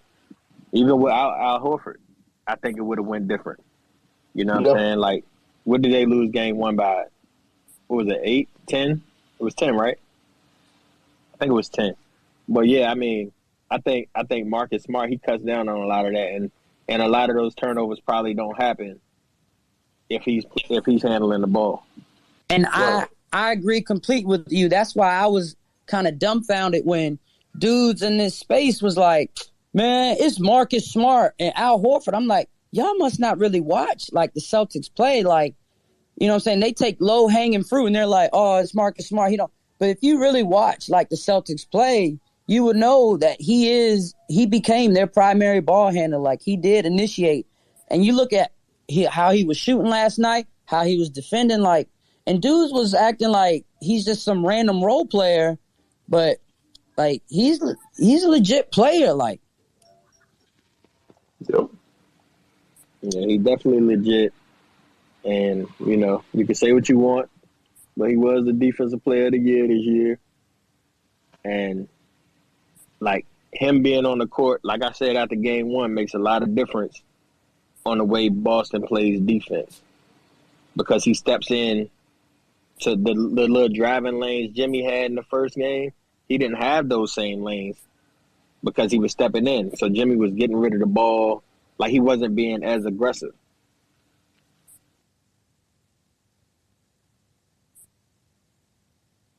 Yeah, but back to the Warriors. I mean, the Warriors won the game in the paint the last game. Like, to be factual.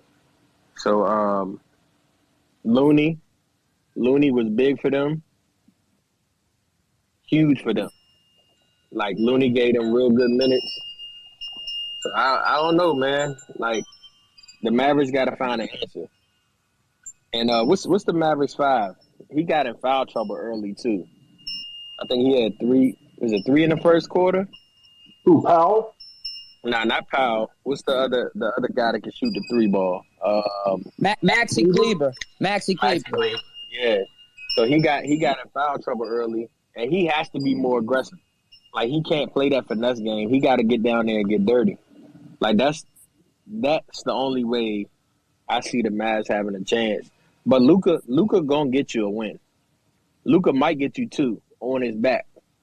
Like, cause Luka's good enough to adjust. Like, he's seen all this stuff before. You know what I'm saying? And the same thing, like y'all said, with Tatum. Luka was coming off of Game 7 too. So it's you know what I mean? So did anybody notice how he was grabbing his shoulder so much? Like in the game? Like Luka kept grabbing his shoulder a lot. Yeah, he ran off of a screen or a rebound or something early in the game. And it seemed like he was having problems with his shoulder. And he kept grimacing and, you know, rotating it. So, yeah, there's definitely something to that problem. Yeah, and the Warriors are physical with Luka, too. Like, they didn't let him just have his way. You know what I'm saying? Like, not only were they throwing bodies at him, like multiple bodies, but everybody that was guarding him was putting weight on him, leaning on him.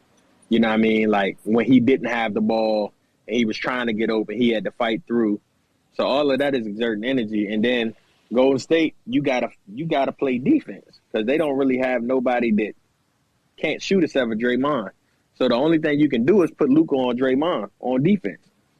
But then them running off so many screens that, you know what I mean, if they not switching on the screen, if they switching on the screens, it doesn't really matter. But that's who I would want Luka guarding is Draymond because he don't have to exert no energy on defense.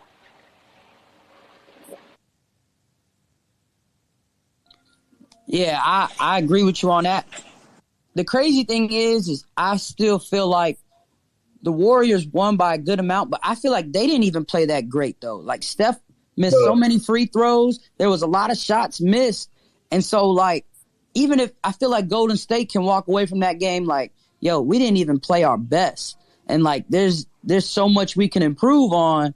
And so, and to me, with that mindset and them being at home, I think Luka definitely gets you one in Dallas. I don't think he gets you this game tonight.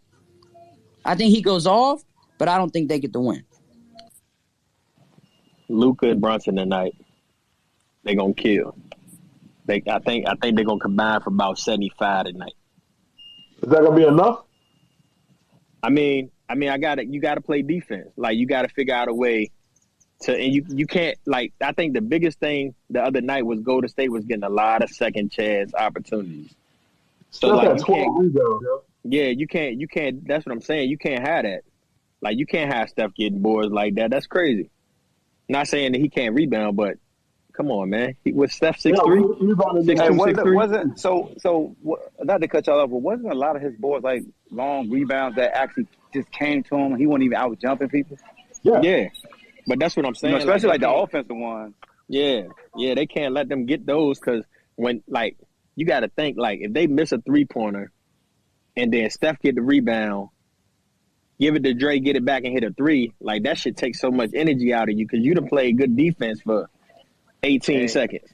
And it speaks to why it's an added advantage if your point guard getting rebounds, right? That's a fact. That's why I can tell folks that Russell Westbrook wasn't Stad and Pat, but my bad, I'm being petty. Yeah. Nah, I mean, everybody's shooting so many threes now, and the percentage that people are hitting them at, that's the reason why a lot of these guards are getting more rebounds because they don't have to go in the paint to get them. They just got to stay in the mid-range. Long shots equal long rebounds. Exactly. Yeah, and I think even if the Mavs shoot a really, really good percentage from 3, I don't know how much that helps them unless Golden State is just horrible from like awful, like god awful. You know what I mean, from 3. Because the Warriors can shoot the 3-point ball at a high rate. You know what I'm saying? Like Wiggins has been hitting the 3 ball. Then you got Steph Clay, and then you got Poole coming off the bench. Like, I'm letting Draymond shoot as much as he wants from out there. Like, but they gotta be active on defense. That's why I said you gotta try to get Luka on Draymond. Cause that way he doesn't have to work as hard. You know what I'm saying? Like, but you can't have him trying to chase Steph or Jordan Poole or Clay around off those screens. Cause I mean, by the time he gets to the offensive end, he's not gonna have no energy to put his shots up. Like he didn't have no legs, like nothing behind his jumper the other night. So they gotta find a way to.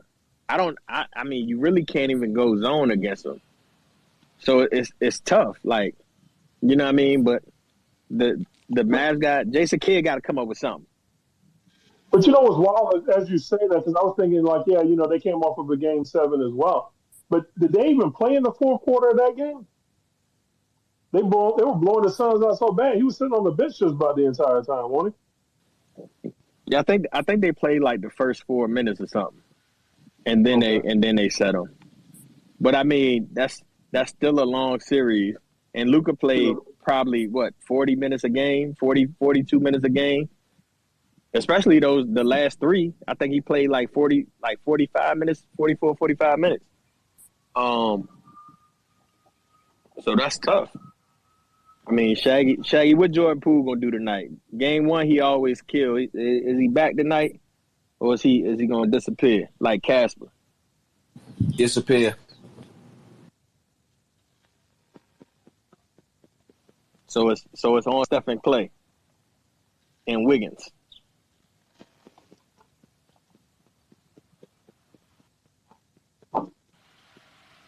What Riley? What you got on them boys tonight, man? What you got going on? That's your specialty, the 3 ball.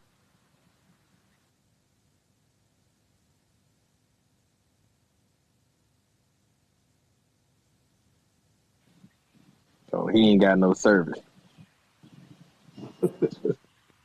Who ain't got no service? Shaggy? Nah. Wet. Wet ain't got no service. Wet might be in the dungeon. You probably just can't talk right now. Get the White up here, man. I just invited him up.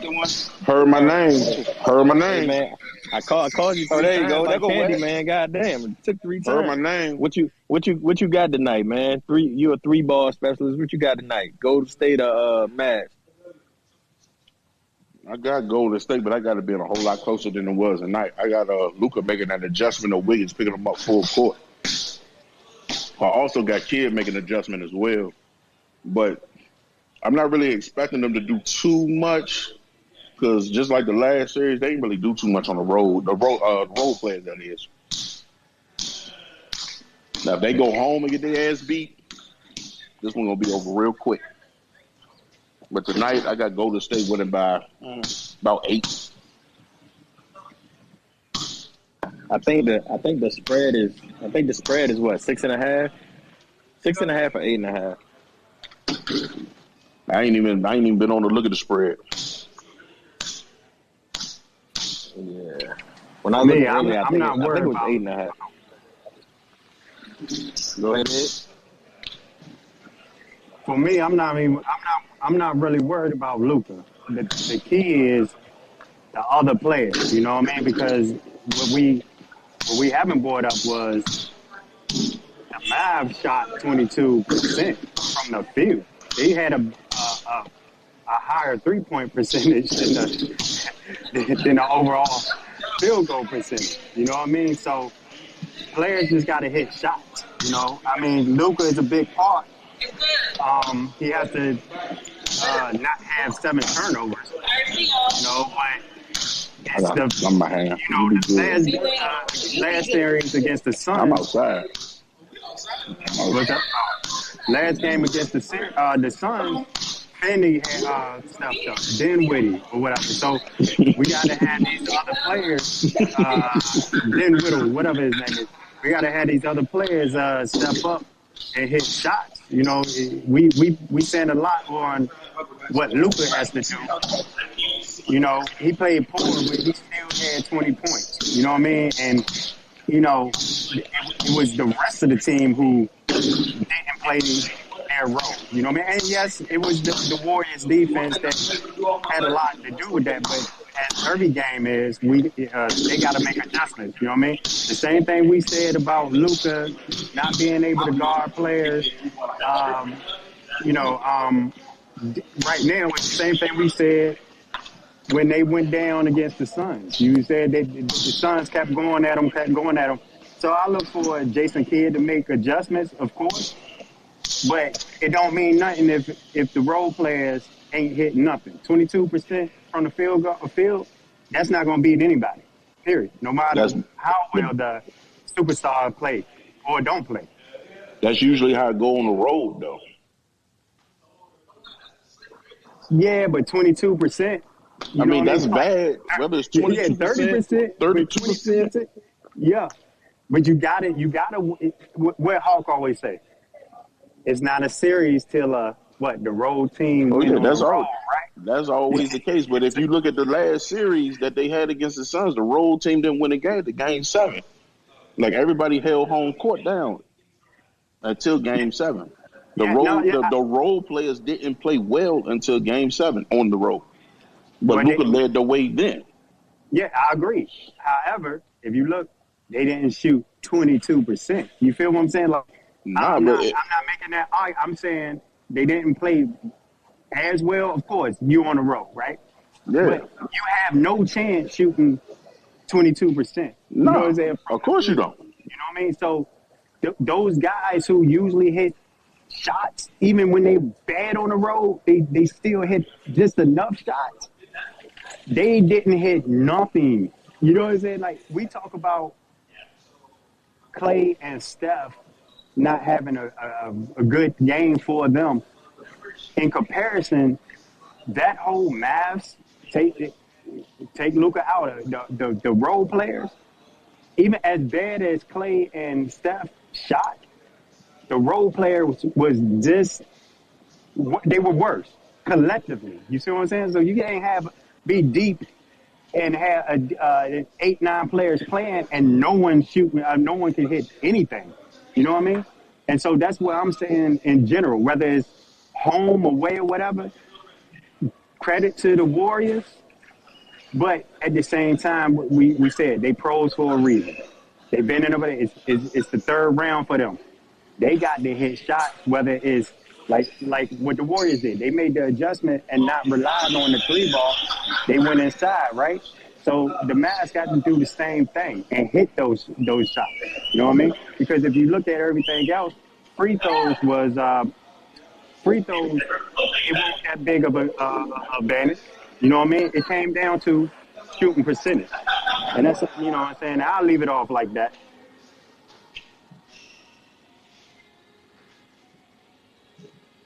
I agree. I mean, I think you was spot on, Vid. I think the third quarter is going to be where the game is is really decided because historically the Warriors are a great third quarter team. I think even this season they were still great at it. And Dallas was only down by like single digits or like 10 at the end of the first half. So the third quarter is going to be where this game gets figured out if it's going to be close or a blowout.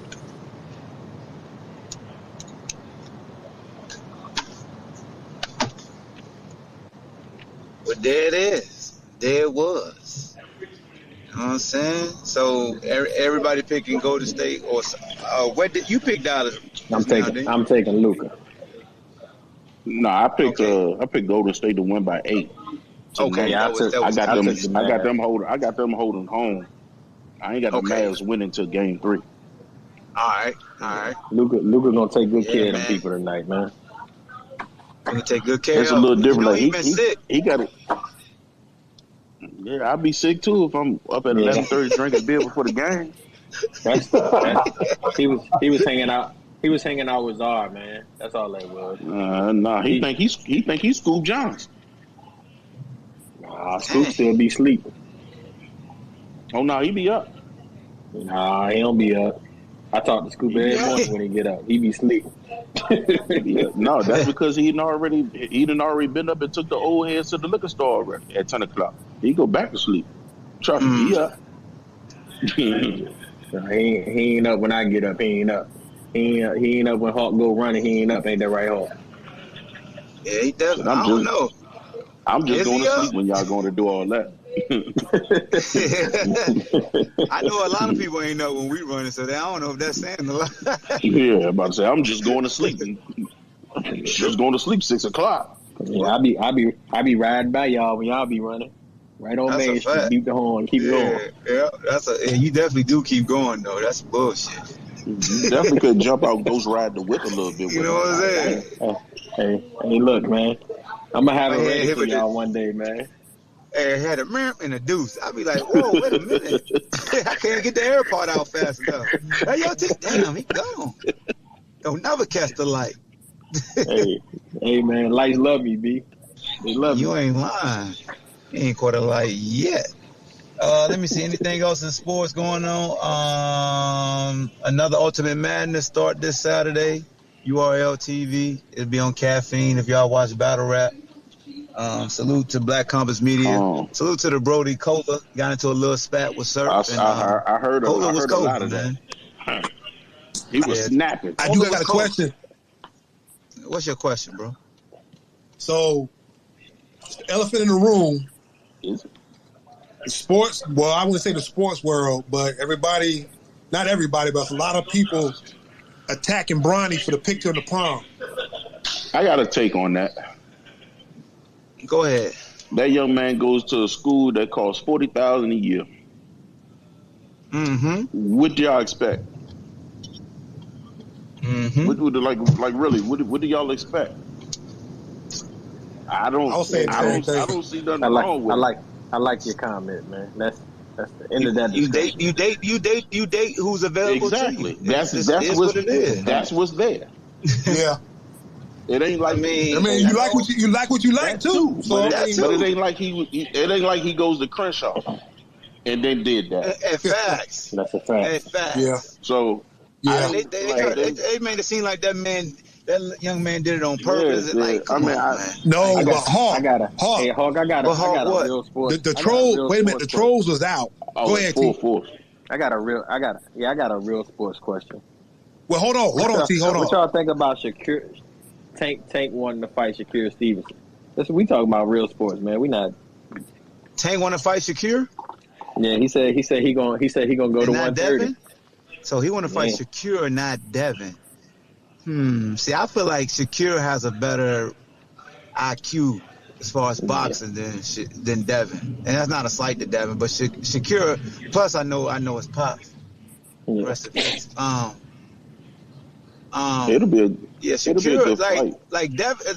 Exactly. The only thing about Tank that scares me to ever pick against him is he got dynamite. Yeah, he got a lot. He got a lot of dynamite in his glove. A lot of dynamite. And that's both hands. And he put it on your chin quick. Yeah. quick. See that that fight with him and Rolly. I was gonna ask about that fight next week. Yeah. We'll wait until next weekend to really get into that. I mean, Rolly, salute to you. You selling tickets, bro, but you might have sold a death certificate. But we're gonna talk about that. But I want to get back in battle rap, man. Also, when it comes to battle rap, I was talking about Cola, man, and Sue Surf in that situation. That's the type of stuff we see in a lot right there. But I don't like some of the things that jokers say to each other, man. Expect dudes just to not respond either. Surf. You know what I'm saying? Surf had that man hot saying what he said. Cola went on a nice rant. I was just a nice educational I was rant just listening to it. I was like, yo, he is not letting up. I had to look down to see if they mute all the mics. I'm like, yo, ain't nobody saying nothing. He's letting niggas have it. He was holding serve. Cola, a solid dude, man. The conversation I had with him, he a solid dude. Where you like, he's one of them dudes where you know what you gonna get, so you ain't never surprised. He ain't gonna never let you down. Like, he gonna never have you like, damn, that's messed up. It's like, oh, you should have known that was coming. No, but Surf should have known this was coming once that came out. What? That's what I don't understand, bro. For you to be so outspoken, why you hate when people are outspoken against you? Yeah, he won't prepare.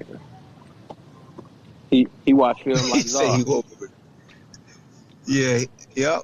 You know what? He might be some kin to Czar because they be saying things thinking they gonna get away with it, but they didn't get away with it. Where's Czar? He left? No, he did one. He ain't want to talk. He ain't want, say T cut him off about Bron, and he was like, you know what, hell with it, I'm out. Yeah, once we all in agreement that we didn't care. He always want to talk about some stuff some clickbait stuff. Instead of real sport. Yeah. Nah, but I know what he was saying though, because the trolls was out heavy. The timeline was going crazy. The memes was funny. But at the end of the day, when we had real discussion about it, I'm just like, what y'all mad about? What are y'all confused about? Like, when I saw the picture, I'm like, yeah, I already know how this gonna go. Yep, I said it too. He ain't bad, though. He did a good job. Yep. What your uncle say, nephew, that's you. Yeah. I see you, nephew. I see you, nephew. I see you, nephew. You know what I'm saying? See, boy. Nephew, you clean out there, boy. Looking good. That what you got on y'all? I see. All right, now you doing all right. Okay. Boy. At least you shooting better from three. I see you. You know, you happy. Mm-hmm. You happy. That's all. You look good. Yeah. Yeah. You smiling? She smiling? Shoot, I'm smiling.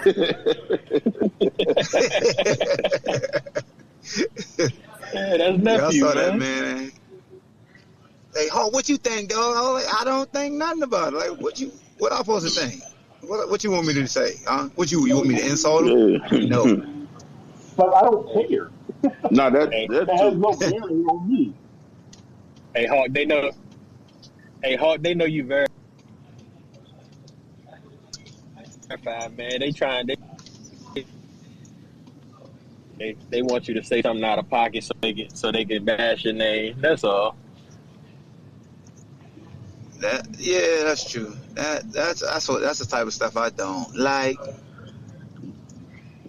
They gotta know me by now, man. I try to uplift any and everybody, man. I ain't about that negativity. I may talk trash and have some fun, but I'm gonna bring it back and be like, yo, we were just joking around. So this is what it really is.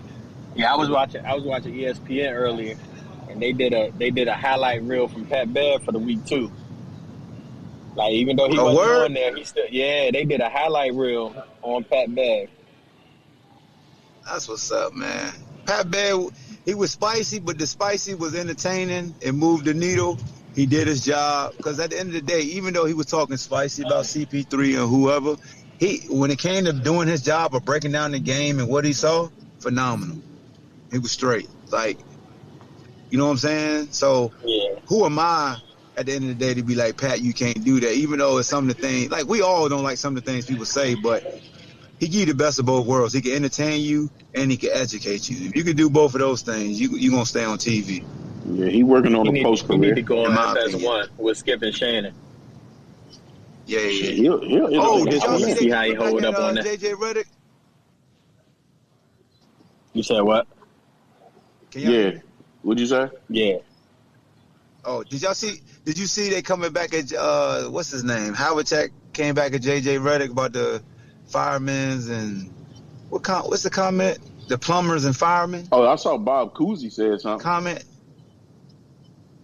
I mean Bob Cousy, not Howard. Yeah. Bob Cousy.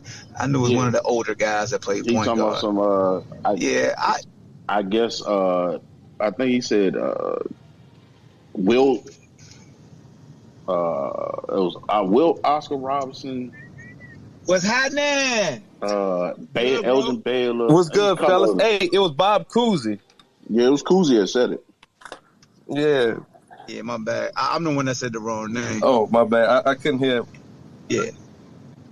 Nah, you good. Appreciate that correction, though. We definitely need it. Yeah, he said basically what Bob Cousy was saying, because I just watched it a little early. I don't know if anybody said it yet, but he was like, I played with Wilt Chamberlain, Bill Russell, and people like that. So he was like, he made a joke out of it too. He was like, I guess these are some of the best plumbers and firefighters anybody's ever, seen in life. But and yeah, he's right. And my man, I do want to ask a sincere question. It's gonna come off as being trollish, but I am being sincere. Back then, did those guys, did any of those players, were they like firemen and plumbers? Were they full-time pros, or did they have to work other jobs? No, I think most of them were. I think most of them were full-time pros. But I think it worked kind of like the way football did, like way back. Like you had just select few people who could live off of football salary, but other ones had regular day jobs. I think that's kind of how it worked. Okay. Yeah, because I was like, because even if that was true, right? If you say you was playing against plumbers and stuff, it's like, all right, you partially true, but then again, it's like, look, man, that was just the best your era had to offer. At the end of the day, you still played against the best of your era. So can't nobody take that away from you. We all know the game evolved. So the new era better be better than the old era, or the old era failed. You know how evolution, bro. Hey, Hawk. Shout out to JJ though. So Tiger, Tiger. So Tiger Woods, he was complaining basically that the golf motions are causing him pain. Do you think he should go ahead and hang it up? Yeah, if it's causing him discomfort, man, and he can't adjust his swing, he definitely got an 86. You guys, can I just peanut gallery for a second? My roommate came home yesterday from golfing and said his nipples hurted. So, let's, realistically cover your nipples with Band-Aids. But is it really over? That's doubtful. He's still recovering from his injury. He doesn't even know his capacity yet. And, look how... Sorry. Thank you. I love you guys. I don't want to talk. I'm moving. But I don't know how I'm a speaker. I don't want to be, but I love you. One love, man. Yo, yeah, that had me weak right there. Understood is what I think. It's true. You think I wasn't laughing my ass off? He's like, my nipples hurt. I looked at him like, what the heck? And I was like, oh, he just played 9 + 3, 12. You saw a cream for that too. I think you can probably Google it. My girlfriends that were long distance runners always put Band-Aids on their nipples. Goodbye. Well, all right.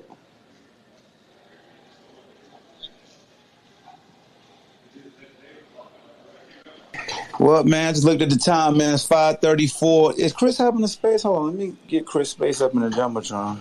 Yeah, I look. Yeah, he up. All right, so y'all go check out Chris B. Kaepernick Night. If y'all ain't followed him, make sure you follow him. Make sure you follow Shaggy. Make sure you follow my dog T, Wet, Alex, Marn, Art, D, everybody in the listening section. Appreciate you, man. Appreciate you all week. I don't do nothing on the weekend, so Monday we be back at it. I ain't gonna lie, some of y'all be making me do a space if I'm available on the weekend, but it's not a planned one. So Monday we be back 3:30. Enjoy the games this weekend. Be safe this weekend, and make sure you're on the lookout when I upload the rest of these episodes from this week. So if you need something to pass by the times, you can go back to the film and see how you sound on the podcast. You're like, my voice really sound like that? Yes, it really sound like that. So I'll holler at y'all, man. Salute. Peace. Appreciate you, bro. Yes, sir.